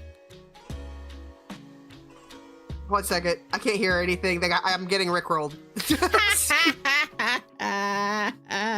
This is why I don't have a rickroll on my end, because of exactly this. No need to rickroll me. Azure, why would you do that to me? That was so loud in my headphones. I'm gonna fight you. Like, Scribble Stream has been fine the whole time, so I don't know. Get jump scared, nerd. Oh. I don't know. I hate it here. Aw. I don't know. It says I'm wearing my eyes. I'm looking at my stats. It says that my connection is fine. It says that my frame rates are fine. We'll keep an eye on it. Yeah, we'll keep an eye on it. Yeah, you know, these things happen. Right time to steal Disney. No, don't do that. Twick is twitching. Yeah, no, Twitch is Quick. I can't Twick say is that. twicking? I can't. Twitch is tweaking. There. I said it. I hope I got Spike too. No, Spike's playing a horror game. Don't do that to them. How could you? At 2, Azure? At 2? Very much so. Very, very much so. Goodness gracious. Oh, so I actually had a question pertaining to our topic. Yes. So if you had to say something like, or if you had to like recommend something, what is like the accessibility feature that you feel like almost no games actually assist with? Photosensitivity. Like, what's one thing that you wish you saw more of? Photosensitivity. I see it so rarely, and most of the time when I do see it, it's done poorly and doesn't actually work. Like Halo, when the first open world Halo came out, they had this whole thing about how they added a photosensitivity mode. It doesn't affect the cutscenes, and it only works in single player. Okay, what was it exactly that what did they try to fix? It was that they reduced, or what did they fix incorrectly, the full screen flashing effects. So there was still full screen flashing and like flashbangs and all that jazz, and it's the peak situation where it's like they fixed one thing and then completely ignored everything else. Oh, thank you for the hydrating stretch. But photosensitivity is so rarely seen and so rarely added, and like I was saying before, like so many games lean on flashy side effects that it's just like it's a serious problem. And the thing too is that like with photosensitivity, it's not just like migraines which cause physical pain. You can also kill somebody with your game. Here, hold on. I also got to stretch. Yeah, I got to stretch too. 1, 2, 3, 4. 1, 2, 4. I actually started doing that counting because of you. I'm gonna take some hit pats too. Yeah. Also, I need you to know when they redeem my hydrate, a little watering can shows up and like waters me, but it watered you instead. That's fantastic. So you have been watered. Feel hydrate. Yeah. You want to know where I got the counting thing from? What's that? Because I don't just say 1 2 3 1 2 3. I say 1 2 3 2 2 3 3 2 3. Oh, is that chorus? Well, actually, I was a harpist, but you know, close enough. Ah, gotcha. See, I was a chorus kid. I wasn't a band kid. Yeah. I did piano for a little while, but my fingies, when I got the nerve damage in my hands, it just wasn't as feasible anymore. Yeah. I'm curious, have you tried any of the accessible controllers? No, I have not had the funds for it. Yeah, that would do it. Because like one of the things that I took notes on was like things that happened over the year, and that several new accessible controllers came out, but the big note that I have on them is pricey. Yeah. That's honestly where the majority of issues come in, because while a lot of people wish to service and to help with like disabilities and stuff like that, because there are a lot of things that can contribute and can help, making them affordable is unfortunately something that I feel like is not tackled very often. No, I think that's just a issue of it's still new. Because new technologies are always expensive, and then, you know, as the technology improves and gets better, it gets cheaper and cheaper. So I feel like a lot of that is that there's not enough innovation at this point in time in that sector to bring down the price. Yeah, exactly. And then like it comes to the point where, because something is expensive when it's first coming out and everything like that, nobody they have a lack of buyers, which they mistake for a lack of interest, which means they don't further expand on it, and then we're just back to the beginning. Yeah, because surprise, surprise, a lot of people who are disabled can't afford a whole lot of shit. Right? It's almost like they have trouble earning income. Yeah, I know. Also, when I stretch, I stand up and do toe touches, but I'm able to make my fingers go under my feet. I'm bendy. All right, Gumby. Yeah, I can also just touch my toes. That goes into I can the touch my hyper. toes, but if I stand up again too fast, I'm gonna pass out. Oh, yeah. Well, I mean, I can touch my toes and then I just fall over, but... I live here now. Thank you. I take a nap right here. Good night.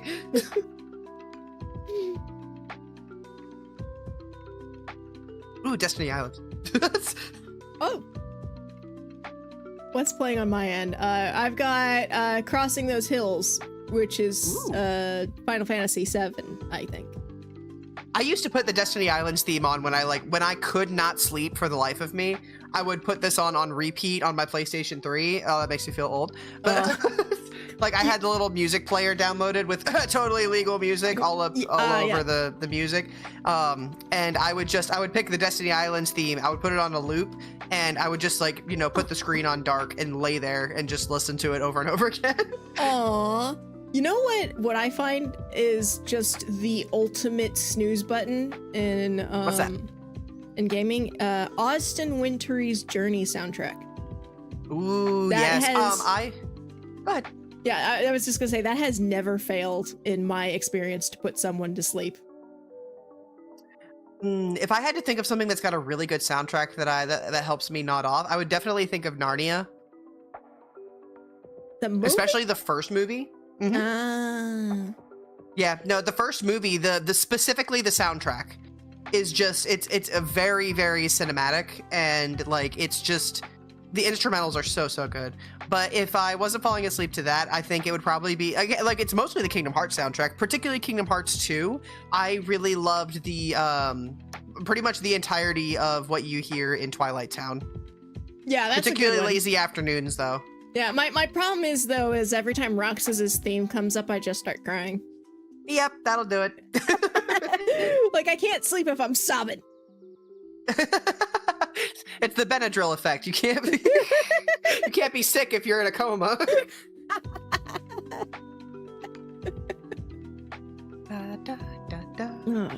I do love video game sounds and soundtracks. Although what I would love to see, though, going slightly looping back to the accessibility thing, is so we have closed caption, or not closed caption, we have subtitles. Like, subtitles Yes. is really super common, and everyone uses subtitles. Almost everyone. I did see one video game that was that had no subtitling. I was like, you subtitling has been standardized for 20 years.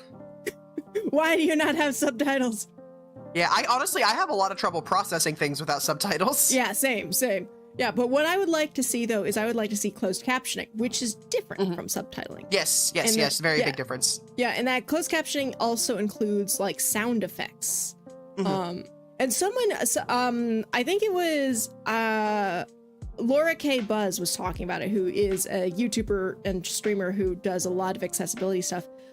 She was talking about how one thing that's starting to be added to video games and needs to be added more is tone captioning.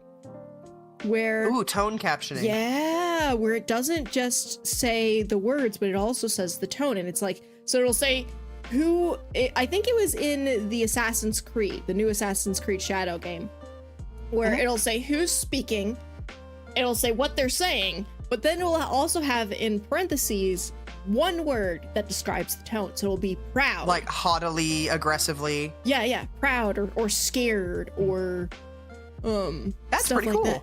Yeah. So You ever take 17 Benadryl and start seeing the Hat Man? You are the Hat Man, Nax. don't Continue. take that many Benadryl. Please don't. Don't take that Disclaimer, many do not take that many Benadryl. I know, like the biologist in me goes, no, please. Actually, it's not the biologist in me. It's the part of me that was raised by biochemists. Yeah. As you said in parentheses, sexy. Like, I mean, if you're playing Date Everything. yeah. I know, that just makes me think of that one meme where it's like cries in Spanish. Like,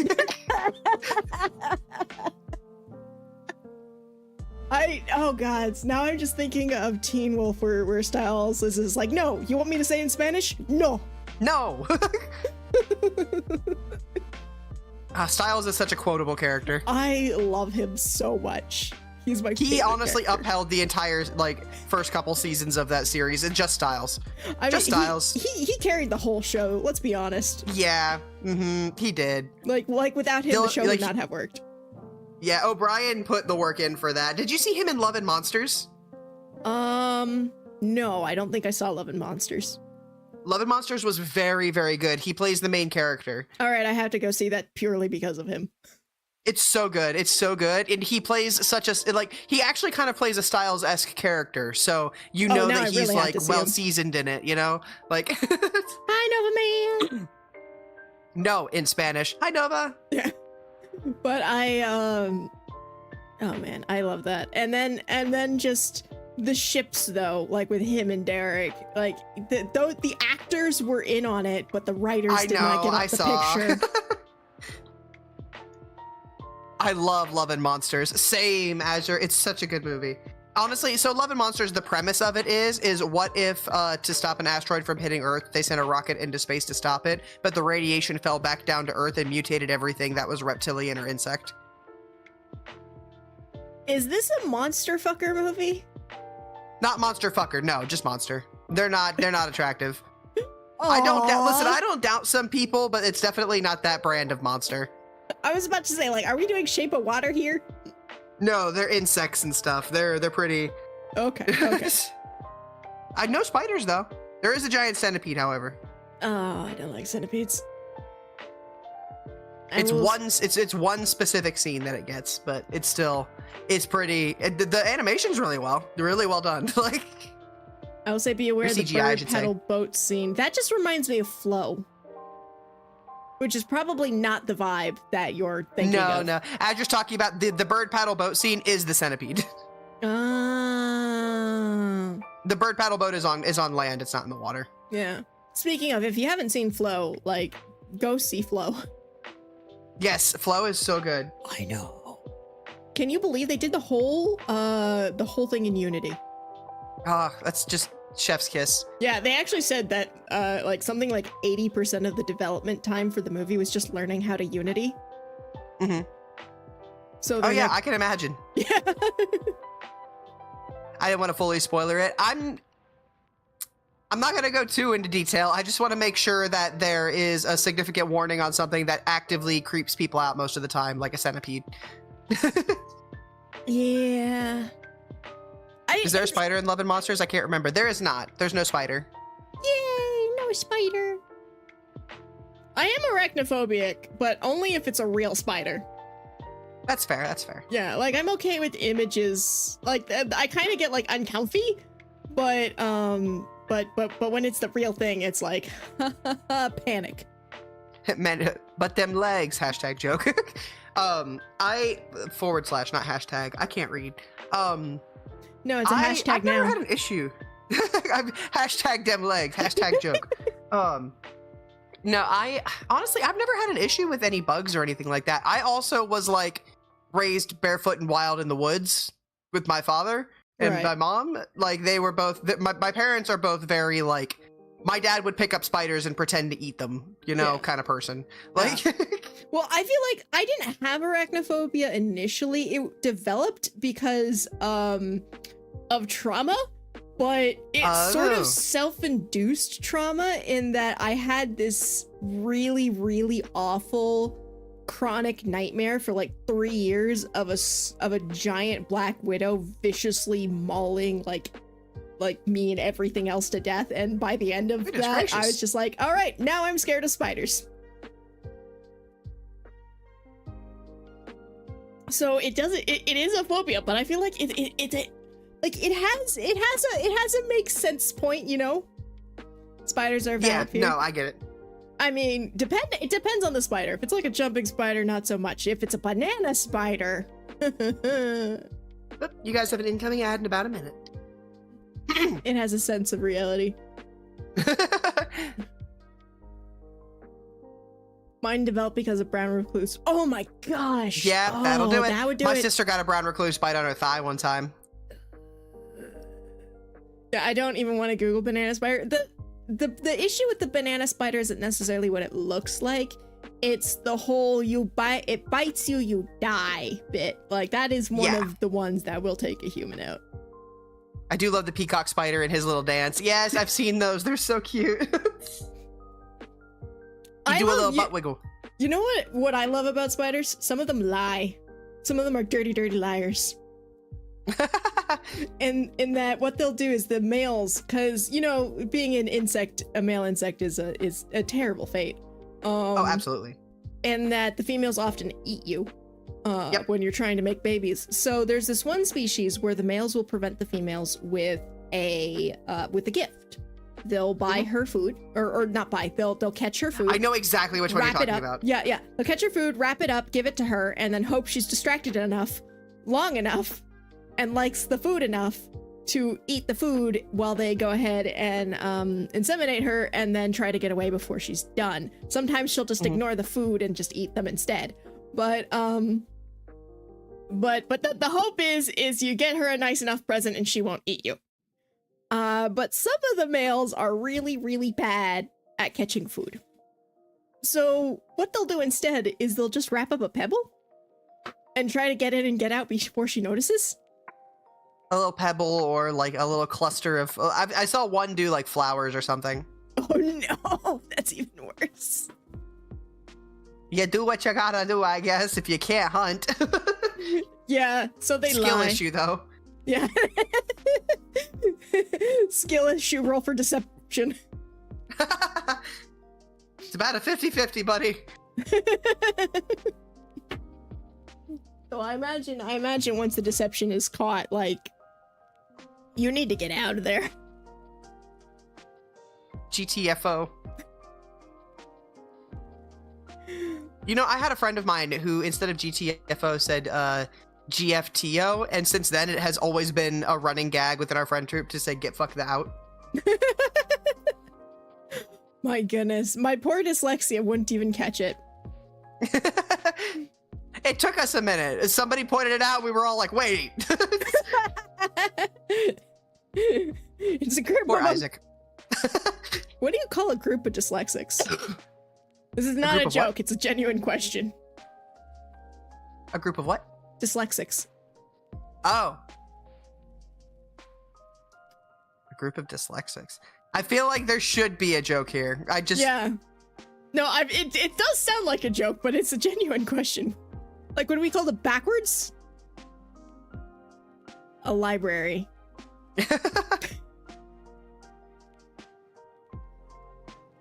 A reverse? Wait, a scramble. Ooh, that's a good one. Yeah. A Scrabble. A Scrabble.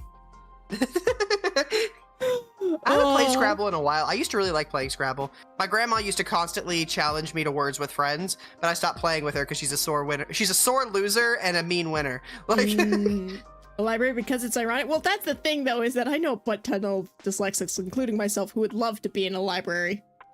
a Boggle. Oh, that's a good one. Ooh, that's a great one.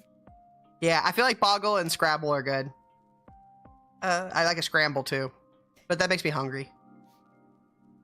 Eggs. Egg. I'm actually not a fan of egg. My dog's allergic. Oh. Yeah. She's actually allergic to anything feathered, which sucks because she loves chicken. It's her favorite. And I have to be like, Dang. no, you can't have that. So she gives us, you should have seen her when we had the turkey for the holidays. She just had the biggest puppy dog eyes. Yeah, please. Please. But what if was for puppies? I was like, no, this would make you violently ill. She's just like, worth it. We finally get to see one of your streams. There's a whole spells here There for is viewing. whole spells here. There's also a whole Bren here. Hi. Well, technically a half Bren because you're only half a PNG. That's okay. I don't need my legs. They're overrated, honestly. Yeah, who needs legs? We'll trick you out an awesome wheelchair. Ooh. Yeah, I actually saw someone who had really, really great advice for wheelchair users. Where, if you want to trick your wheelchair out, because there's no, like, decorative stuff for wheelchairs. You just cannot find it. No, not as much. No. It's definitely got to be something you like to do them. You DIY is the word I was looking for. Well, apparently, a lot of bike stuff fits on wheelchairs. No, you smacked spells. How could you? Don't smack me. But yeah, a lot of bike stuff. So this one person had a wheelchair that had like rainbow spokes, and Ooh. they were just bike spoke covers. And I was like, that's awesome. I'm doing that when I get my wheelchair. I'm doing that. I can't believe I caused this. I took Bren's legs. I sawed him off myself this morning. Kent, I doubt you. I don't believe you. Why you lied to Bren? You lie. You lied to Bren. That's not a good thing. Bren is gullible. You can't lie to Bren. Bren will believe it. Listen. I have never lied to you. You've never lied to me in the way that Jack Sparrow never lies to people. It's not the same. Like,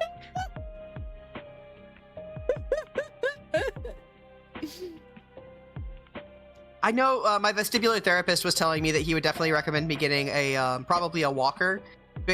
He originally was thinking a cane, but because of my like the intensity of my dizziness and my height combined, he thought that a walker would probably be better. You know what I have? A rollator. Is that the thing you had me draw? Yes. It's the one with wheels. And what's Yes. great about it is it comes with its own seat. Yeah, I saw that. You see, my concern is that what if I get dizzy and then you know how you start to go down and you lean forward, Yeah, you can't do pushing that. it away from me. Right, that is fair. That is fair. That is, because I mean they have brakes, but you have to like hold that. Yeah. Yeah, I can see why you'd pick a walker over a something with wheels. Yeah, that's if I get to that point, though. At the moment, it's not too bad. At least not while I'm just walking around, as long as I'm not in, like, trying to walk down the highway or something. Right, right. Did you know if you say green bean slow enough, Azure, I will end you. It'll sound like gullible. No, you can't get me with that. I used to do that to my cousins. Did you know I wrote gullible on the ceiling? You did not. You don't know where I live. Here's the thing is, when I got to high school, and I was doing, and I originally went to a public high school, and then for various reasons transferred to a private one. And as I was being given the tour, they're like, oh, by the way, gullible's written on the ceiling. I'm like, ha ha ha, very funny. And they're like, no, it really isn't. It's not spelled right in either location. There's two of them. And, That's awesome. And there really were. There were two spots with gullible written on the ceiling, except it wasn't spelled right in either spot. That's honestly, that's awesome. I remember, so I had a particularly gullible cousin. I love you very many. You're never going to watch this, but I'm just letting you know I do love you. So he had this problem, right? Especially when he was younger, he was incredibly gullible.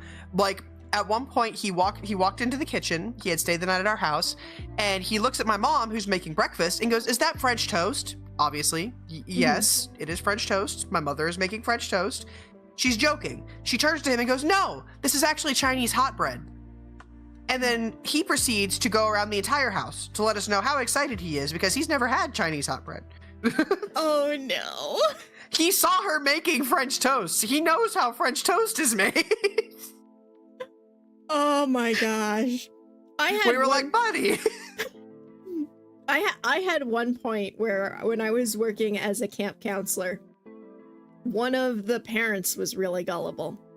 And they came to visit for like a parents' day kind of thing where, you know, the parents come for the day and get to see all the kids enjoying the camp, right?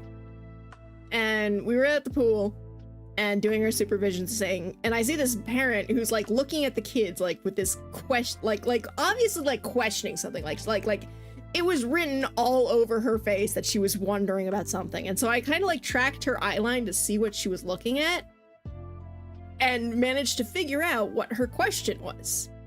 So I went up to her and I just answered her question because I was an awkward child like that. I'm still awkward like that, but I was just like, I figured out her question and I answered it for her. And she startled and she was like, "Oh, how did you know that I was thinking that?" And keep in mind, I'm a camp counselor. That puts me at about like 16, 17 years old. So being a sassy teenager, I went, "Oh, I can read minds." I can read minds? Yeah, Yep, I can read minds. I figured. Yeah, and she goes, "Oh, I've never met a real psychic before. That's amazing. You have such a powerful gift." And I was like, "Oh shit, she believed me." This is not what I intended. No, and I was just like, I sense that my presence is needed way over there. And I ran away. Please let me get away. I need to run. I got that treatment now. I gaslight everyone all the time. I don't think you needed that treatment to do that, Kent. I've met you. I completely believe you were born with this gift. And choose to only use it for evil. That's what the gifts are for, right? That's what I use my gifts for. I drew Kent pregnant. Wait, what? Please. At one point, we had this back and forth, and I made that classic joke where it's like, don't bully your artist friends; they can draw you pregnant. And he was like, "Nah, I'm calling your bluff," and then I did it immediately. Okay. I need to know what the comment was that you made. Like, repeat your comment, because I'm not entirely sure I heard it right, but that clarification makes me wonder if I did. I drew Kent pregnant. Okay, that was not what I heard. What did you hear? I heard What did you make hear? your Or cat what did you pregnant. hear? Oh, no. I was like, wait, what? Ken said they're telling the truth. That was my profile picture for a while. It was just, to be fair, it was just a little stick figure. It wasn't like explicit or anything. It was just a funny little goof because Kent was like, do it, you won't. And I was like, okay. I mean, here's the thing though.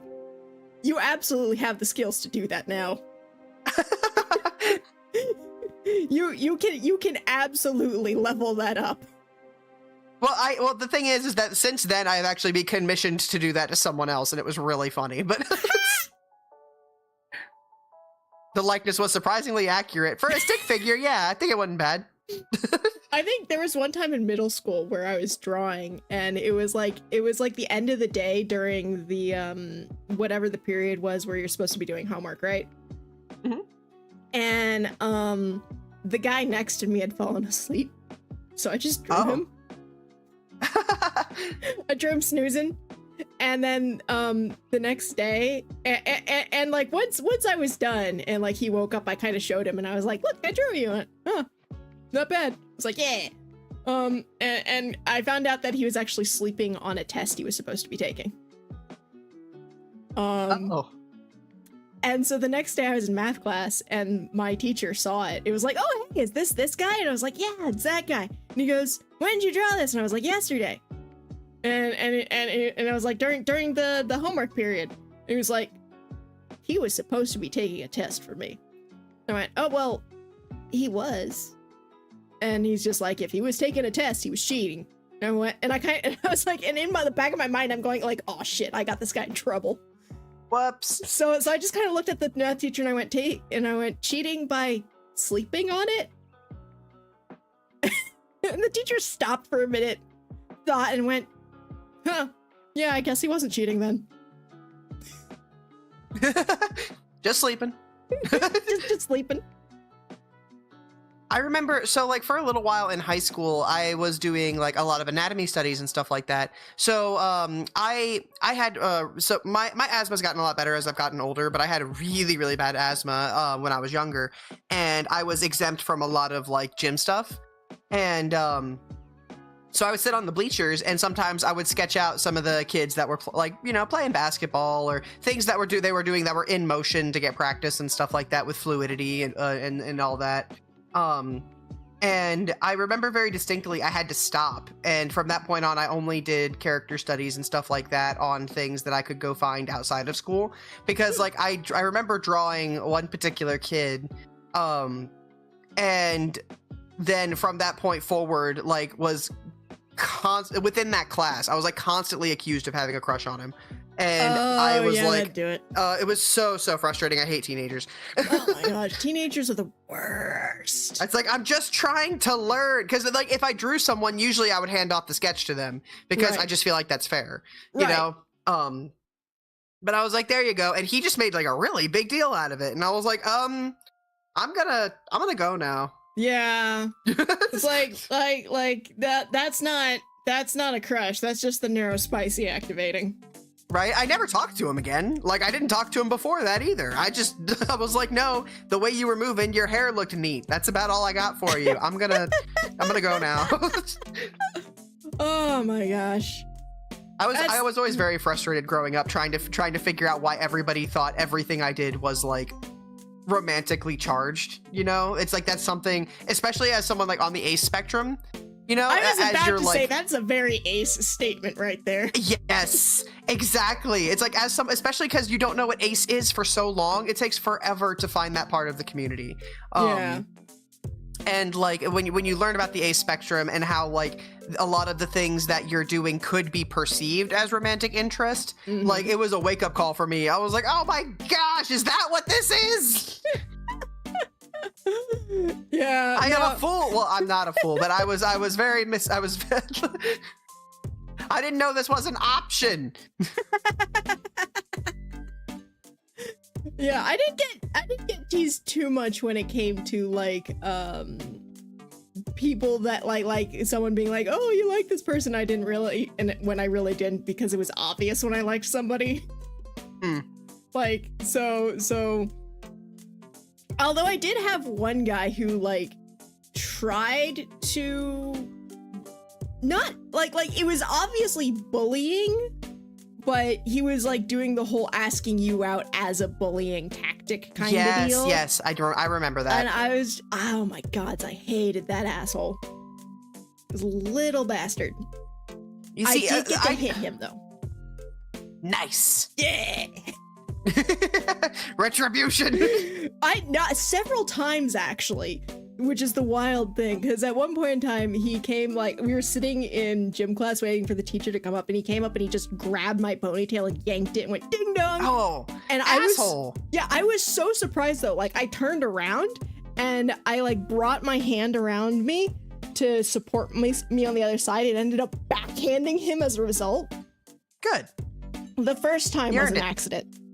The first time. I got him about 5 times. He didn't learn. Goodness. In school, I had a huge problem with girls flirting with or assuming I was flirting with them. And, like, I didn't know the word gay back then, but I knew I didn't give a fuck about them. Kent was like, there were signs. Oh my gosh. Yeah, no, I definitely struggled with the whole gender thing, where I used to be like, I'm a tomboy. Emphasis on the boy. Like, just highlight underscore boy. Then I learned what gender queer was, and I went, oh, that makes so much sense. It's like, there it is, that's the one. Yeah, right. It was like just a puzzle piece clicking into place. I know, so, like, especially in high school and stuff like that, it's like, at the beginning, I had, like, it was a little bit rough, because, like, long story short, I actually got bullied out of high school, and I was homeschooled for, like, the next, like, half of my high school, like, experience. Oof. Honestly, I didn't really care. My parents were just concerned when things started turning more physical. My parents were like, "Nope, you're out. No, absolutely not." Oh yeah, like, I had that. Yeah, that's but no like fun. before that, I was just kind of like, whatever. Because like I so genuinely didn't care. Like, I was like, because like the thing is, especially when it came to words and stuff like that, I was just so indifferent. I was like, I don't know you people. I don't care about you people. I got people I care about. You're not it. You're not on the list. I don't care about what you have to say. Like, it was so inherent in me, because I definitely got that from my father. But like, it was just so inherent. Attitude. You know, but like the thing is that at one point I came home in my gym uniform instead of my normal clothes, and my parents were like, "What happened?" And I was like, "Oh, some of the girls in the locker room while we were in class, they excused themselves to go to the bathroom, but instead took all of my the clothes I came to school in. They took all my clothes out of my locker and stuffed the sinks with them and flooded the locker room with them." What rude? And my mom was like, "Okay, yeah, no, you're not going back to school." I was like, "What?" She's like, "Yeah, no, we're gonna enroll you. You're gonna stay home." I was like, "Okie dokie." But like up until that point, it had always just been like verbal stuff, and I just didn't care. Like, I never told my parents, I never told really anybody about it, because it didn't really affect me or my like sense of self-worth or anything like that. So I didn't really think it was worth mentioning or bringing up all that much. I was just kind of like, they're just kids being stupid. That's a decent attitude, although you definitely like gotta bring that up though. Kids, if you're being actually, I don't know why I'm addressing kids. Yes. If you're a child, get out. You're not welcome. Yeah, absolutely. The 18 plus streamers leave. Yeah. But yeah, I was only not bullied because I helped most of my grade with homework. That's fair. I will end the bullies. Yes. That's valid. That's valid. No, definitely do not, because like the thing is that my place in high school is that I was very protective of my friend group. And I had no problem standing up to people that were being assholes to other people. I just didn't really apply that as much to myself. I didn't like, it's not that I didn't feel I wasn't worth standing up for. I just felt like they weren't worth standing up to. Yeah. When you say something good, like give me some proper insults. The stuff you guys are using are weak sauce. I could get better at a family reunion. Like, that's amazing. Yeah, no, when I transferred schools, because I actually almost died in public school. So, goodness. Yeah. Welcome to the reason I transferred out. It's like, I'm not gonna survive if I stay here. So I went into private school, and the private school had like 200 people. So it had like 200 people, and it was so it was tiny, and most of the people in the school were also former like people who had been bullied. That was like a big driver. There were two camps kids in the school fell into: international students and kids who were bullied. So everyone's just shaking hands like, yep.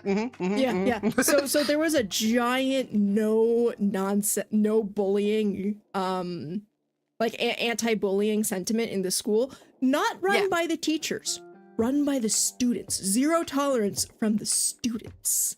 That's good to see, though. Yeah, and I remember one new kid tried to be a bully and got run out of school.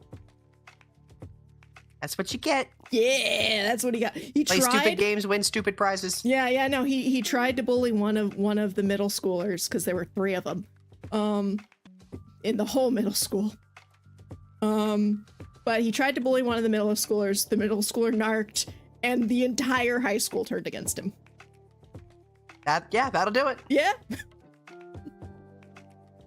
Don't be a bully in tiny schools. It does not end well. I know, especially not when everybody knows each other. I know. Like you will. It's social suicide. You can't come back from that. Although rumors spread like wildfire. Like when I first joined, I was there for a week, and then I caught the flu, and so I was gone for a week. When I came back, everyone saw me and screamed, "Ah!" and ran away. And I was like, "What's going on?" And I was told that legit, everyone thought I died. Guys, I was gone for a week. And so when I came back, and I was very much not dead, the entire school decided I was a zombie instead. So the whole day, people were just going, zombie! It spells, it's a zombie, run away! That's fun, though.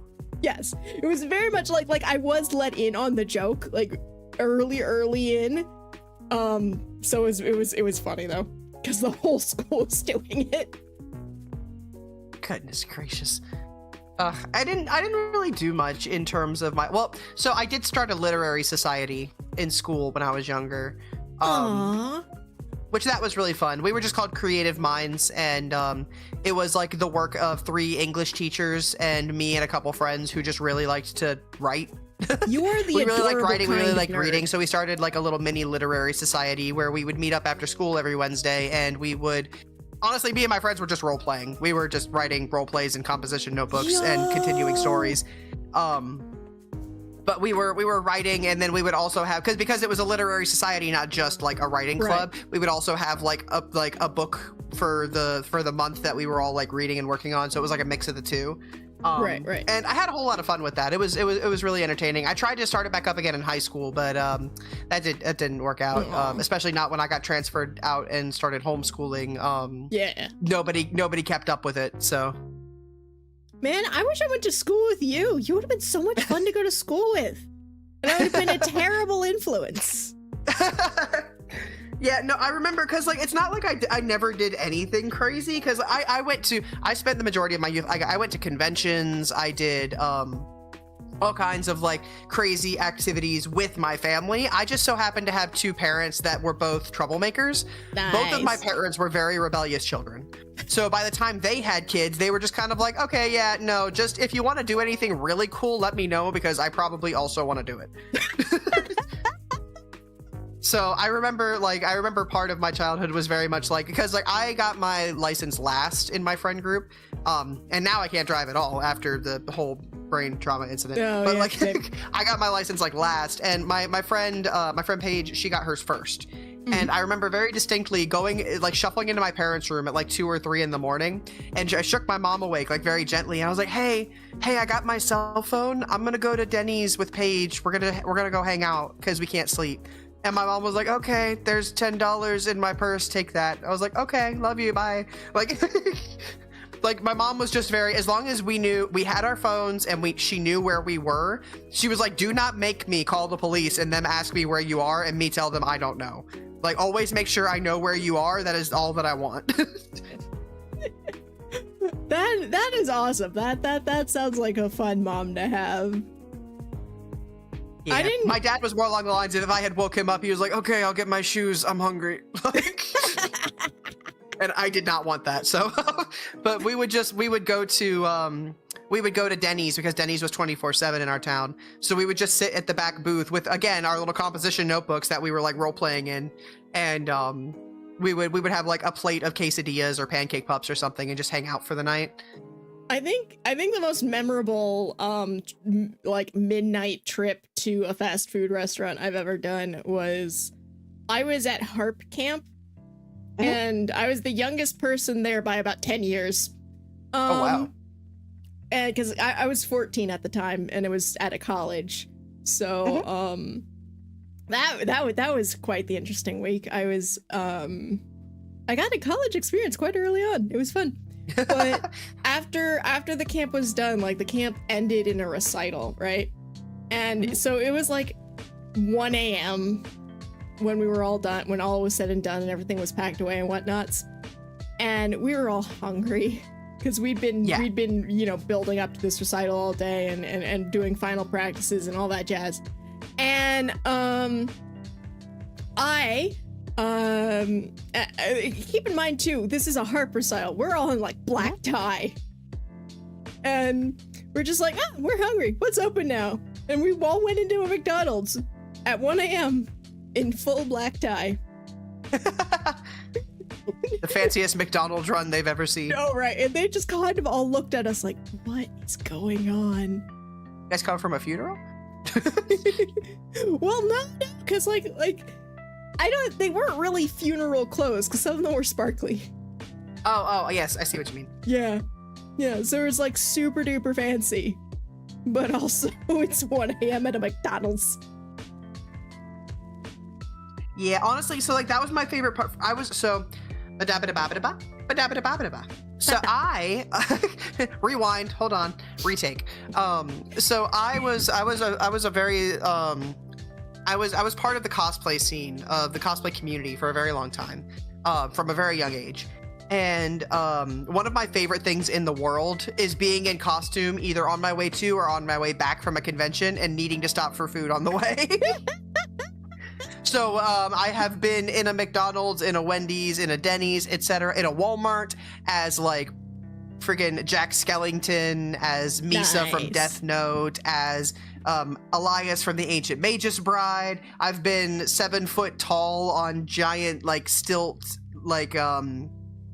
shoes for tall cosplays. I've been in like full ball gown gear and stuff like that for formal event for costume balls and stuff like that. Like it's always been it's like one of my favorite things ever to go into just like this unassuming establishment completely decked out. I was definitely one of those weird kids who just really enjoyed dressing up just to go to the mall and wander around for a little while, just because it feels nice to like for someone else to appreciate your effort aside from just you sitting in your room. Right. I was at a convention once, and they had moved the convention into this larger location that also doubled as a casino. And in there was the Gordon Ramsay restaurant. Ooh. And we all kind of, and it wasn't the final day, I think it was Saturday. But Saturday night, we're like, all right, we're hungry. And we're all in cosplay. One of us is blue because she's Lapis Lazuli. I'm dressed as the Traveler from Journey, so I'm head to toe covered in fabric. But we're all in various cosplays, right? We're like, all right, we're hungry. And so like, what should we eat? We don't want to go far because, you know, we don't want to get lost. Yeah, we don't want to get lost and stuff. And then one of them goes, well, there's a restaurant here. And we're like, isn't it the Gordon Ramsay restaurant? And he's like, yeah, but when are we ever going to have a chance to eat at a Gordon Ramsay restaurant again? We all kind of looked at, yeah. And we're kind of like, all right, let's do it. And keep in mind, it's been a full day at a con. Yep. So we're tired. You're sweaty, you're tired, your feet we're sweaty, we're tired. We've all forgotten we're in cosplay. So you're desensitized. Yeah, we're desensitized. So we decide to go. And the restaurant is at the other end of the convention center, so they're isolated from the anime con going on. Oh no! And we go poor up to, unsuspecting bastards. Yeah. So we go up to the restaurant because it's inside the center, and in the center, like. It's sort of like sectioned off, but you can see like inside of it. There's no real walls or anything. It's just got a low fence. So we walk up, and everyone's dressed super fancy. It's a super fancy place, and we're in line, and we kind of look at ourselves, and we're like, maybe they're not gonna seat us.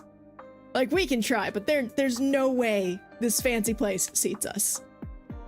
And it's just like, all right, so we'll just like, while we're waiting to get refused, where else do we want to go, right? So but we were second in line, so the hostess kind of looks at us and goes, how many? It's like, oh, there's 7. And she's like, okay, and seats us.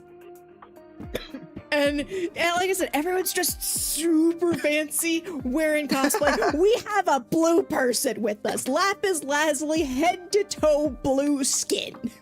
Yep.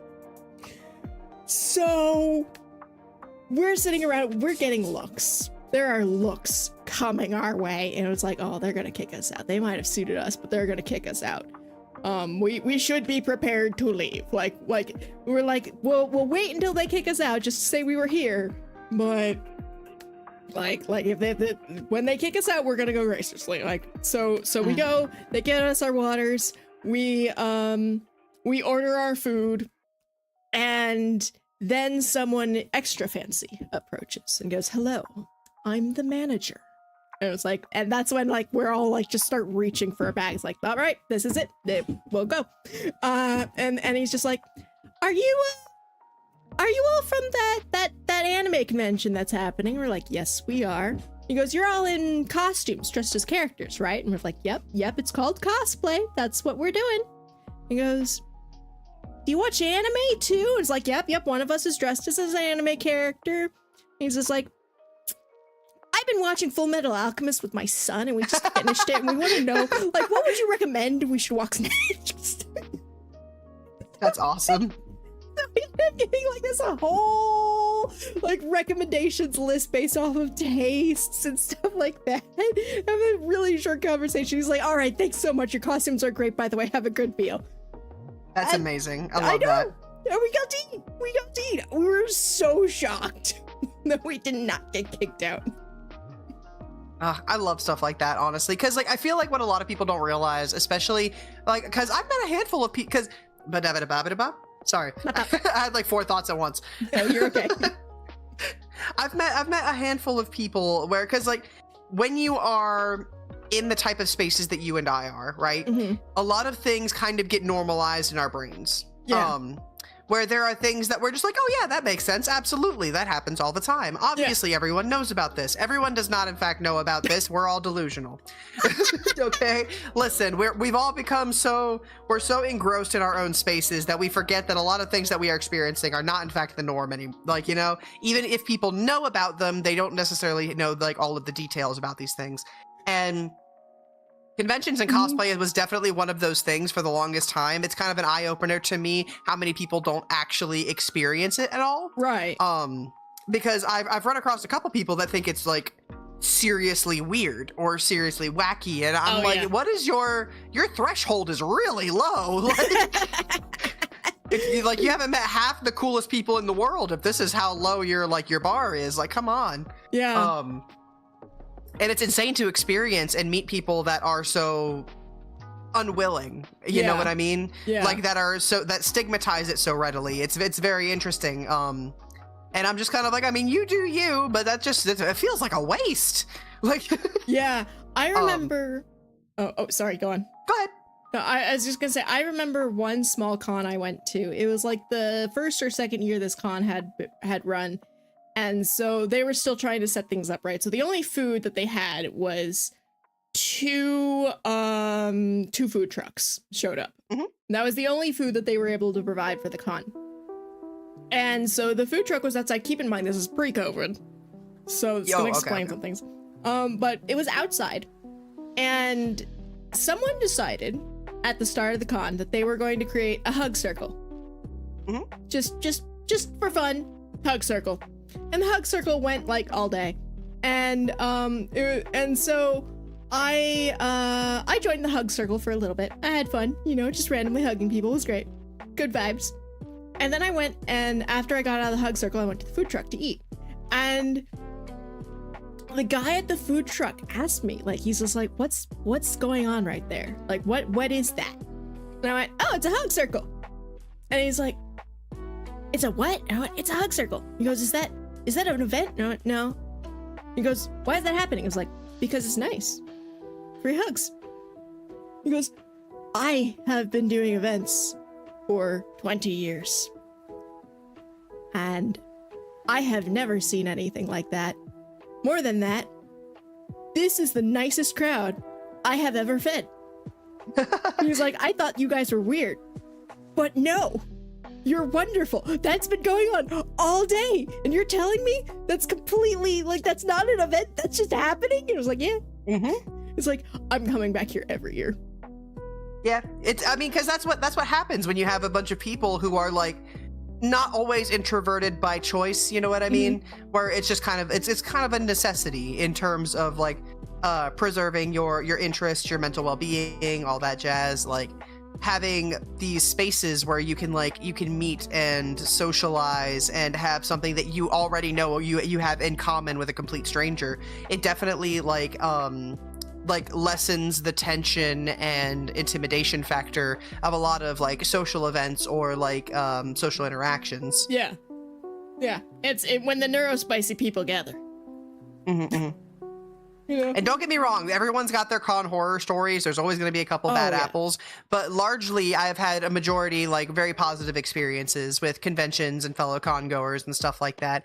You're always going to have a few people you got to run off, but I mean that's just with every community you're in. Yeah. The first con I ever went to, I was like 16 years old, and I was dressed and I had like a dress on that had like a slit going up the side because of the character, and the stairs were see-through, and there was this really one gross adult who saw me going up and ran under it. Ew. Yeah. I had shorts on, though, because I was not comfortable with the slit. So I put shorts on, and when he looked up and saw my shorts, I just gave him the middle finger. As you should. Good. Yes. Good. So not only was he caught, he was disappointed, too. Yeah, fuck that guy. Yeah, no, seriously, fuck that guy. But yeah, so I have had my con horror stories, but most of my con interactions have just been really nice. I love going to cons. They're wonderful. Yeah, it's something that I really miss. I know like up until very recently, I have been working so much. I only just recently started getting a little more like free time and opportunities to work on things that I wanted to again. Cosplays included. I just I was so focused on grinding as much as I could for so long that I really fell out of the con circuit and stuff like that. And it's something that I really hope I can revisit again soon. Yeah.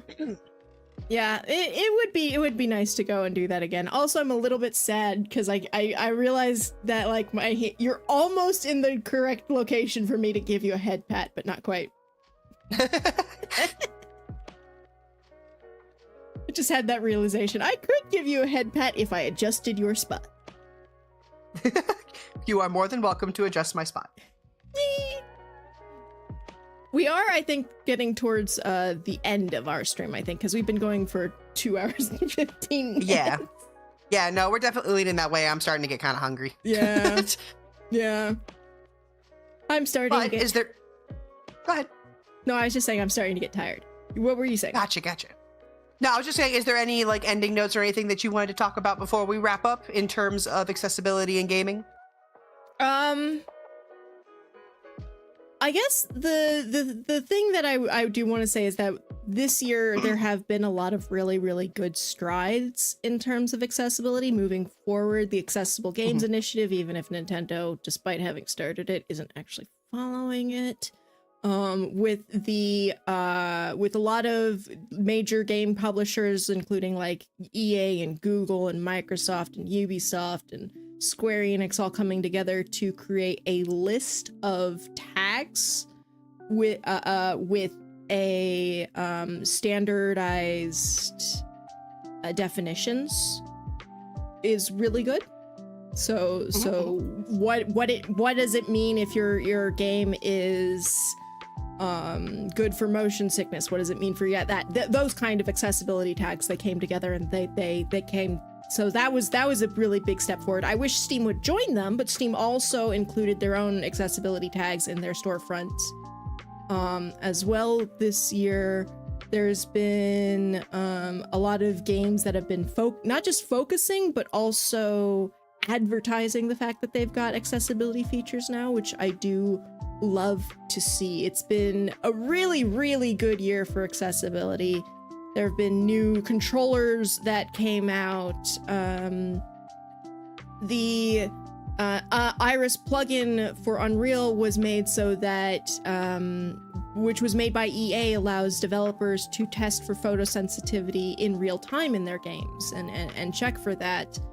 The website Able to Play was created, which is a database of various games where you can say what your issues are, and it will sort and tell you which games you can play, and which games are recommended for you based off of your needs. So there's been a lot of really, really good strides. I've also seen some backwards strides. Like I said, that one game that I clocked this year that didn't have even subtitles, much less anything else. Yeah, that feels so bizarre. Yeah, no, that it does feel bizarre, where there's also this push towards being flashier and flashier and the screen shakier and shakier. And so I think the other thing too is I think some devs are doing the, oh, well, we got the minimum, we don't have to push farther kind of deal. Mm-hmm. So I would love to see in 2026 and even more strides made in accessibility, because, you know, designing for disability is designing for everybody. And, you know, and the biggest to underline for that is subtitles. You know, gaming subtitles were added for those who are hard of hearing, and 90% of gamers use them, whether they're hard of hearing or not. So a little step helps a lot more people than you know. Yeah. So I would love to keep this conversation going. I hope that everyone who joined us learned a little bit and continues the conversation with their friends, because, you know, the more noise we make, the more we'll be listened to. And I look forward to seeing what strides are made in the next year in video games and accessibility. So on one hand, I hope we see a lot more changes. On the other end, I'm glad for the changes that have taken place. And everybody that needs accommodations, please be loud. Yes! But yeah, I think if we want to go ahead, I'm going to go work on raiding out. So I'm going to go ahead and drop calls so we're not talking over each other. But thank you so much for joining me today, Spells. And you guys should definitely go check out Spells, both on Twitch and on YouTube. I definitely would recommend. They're a fantastic content creator, and I cannot recommend them highly enough. Thank you. For those of my community, please go check out Bren. Bren is also a fantastic content creator and streamer on Twitch. And you are the Scribble Scribe. And also, go commission Bren. Bren's got really good art. I love Bren's art. go throw muns at Bren to get nice art. All right, well, it's been a delight having you, Spells. I will catch you later. Catch you later, too. Lovely having you. Bye. You too. Bye-bye. All right. And so for those of you who are on my community, we are also going to raid out. The question is where, because I always like to end my streams in a raid. So let's see where we want to go. How do we want to do this? Where do we want to head to? Why don't we head to... Oh, this is a question. This is always the question, isn't it? I'm never good at answering this question. I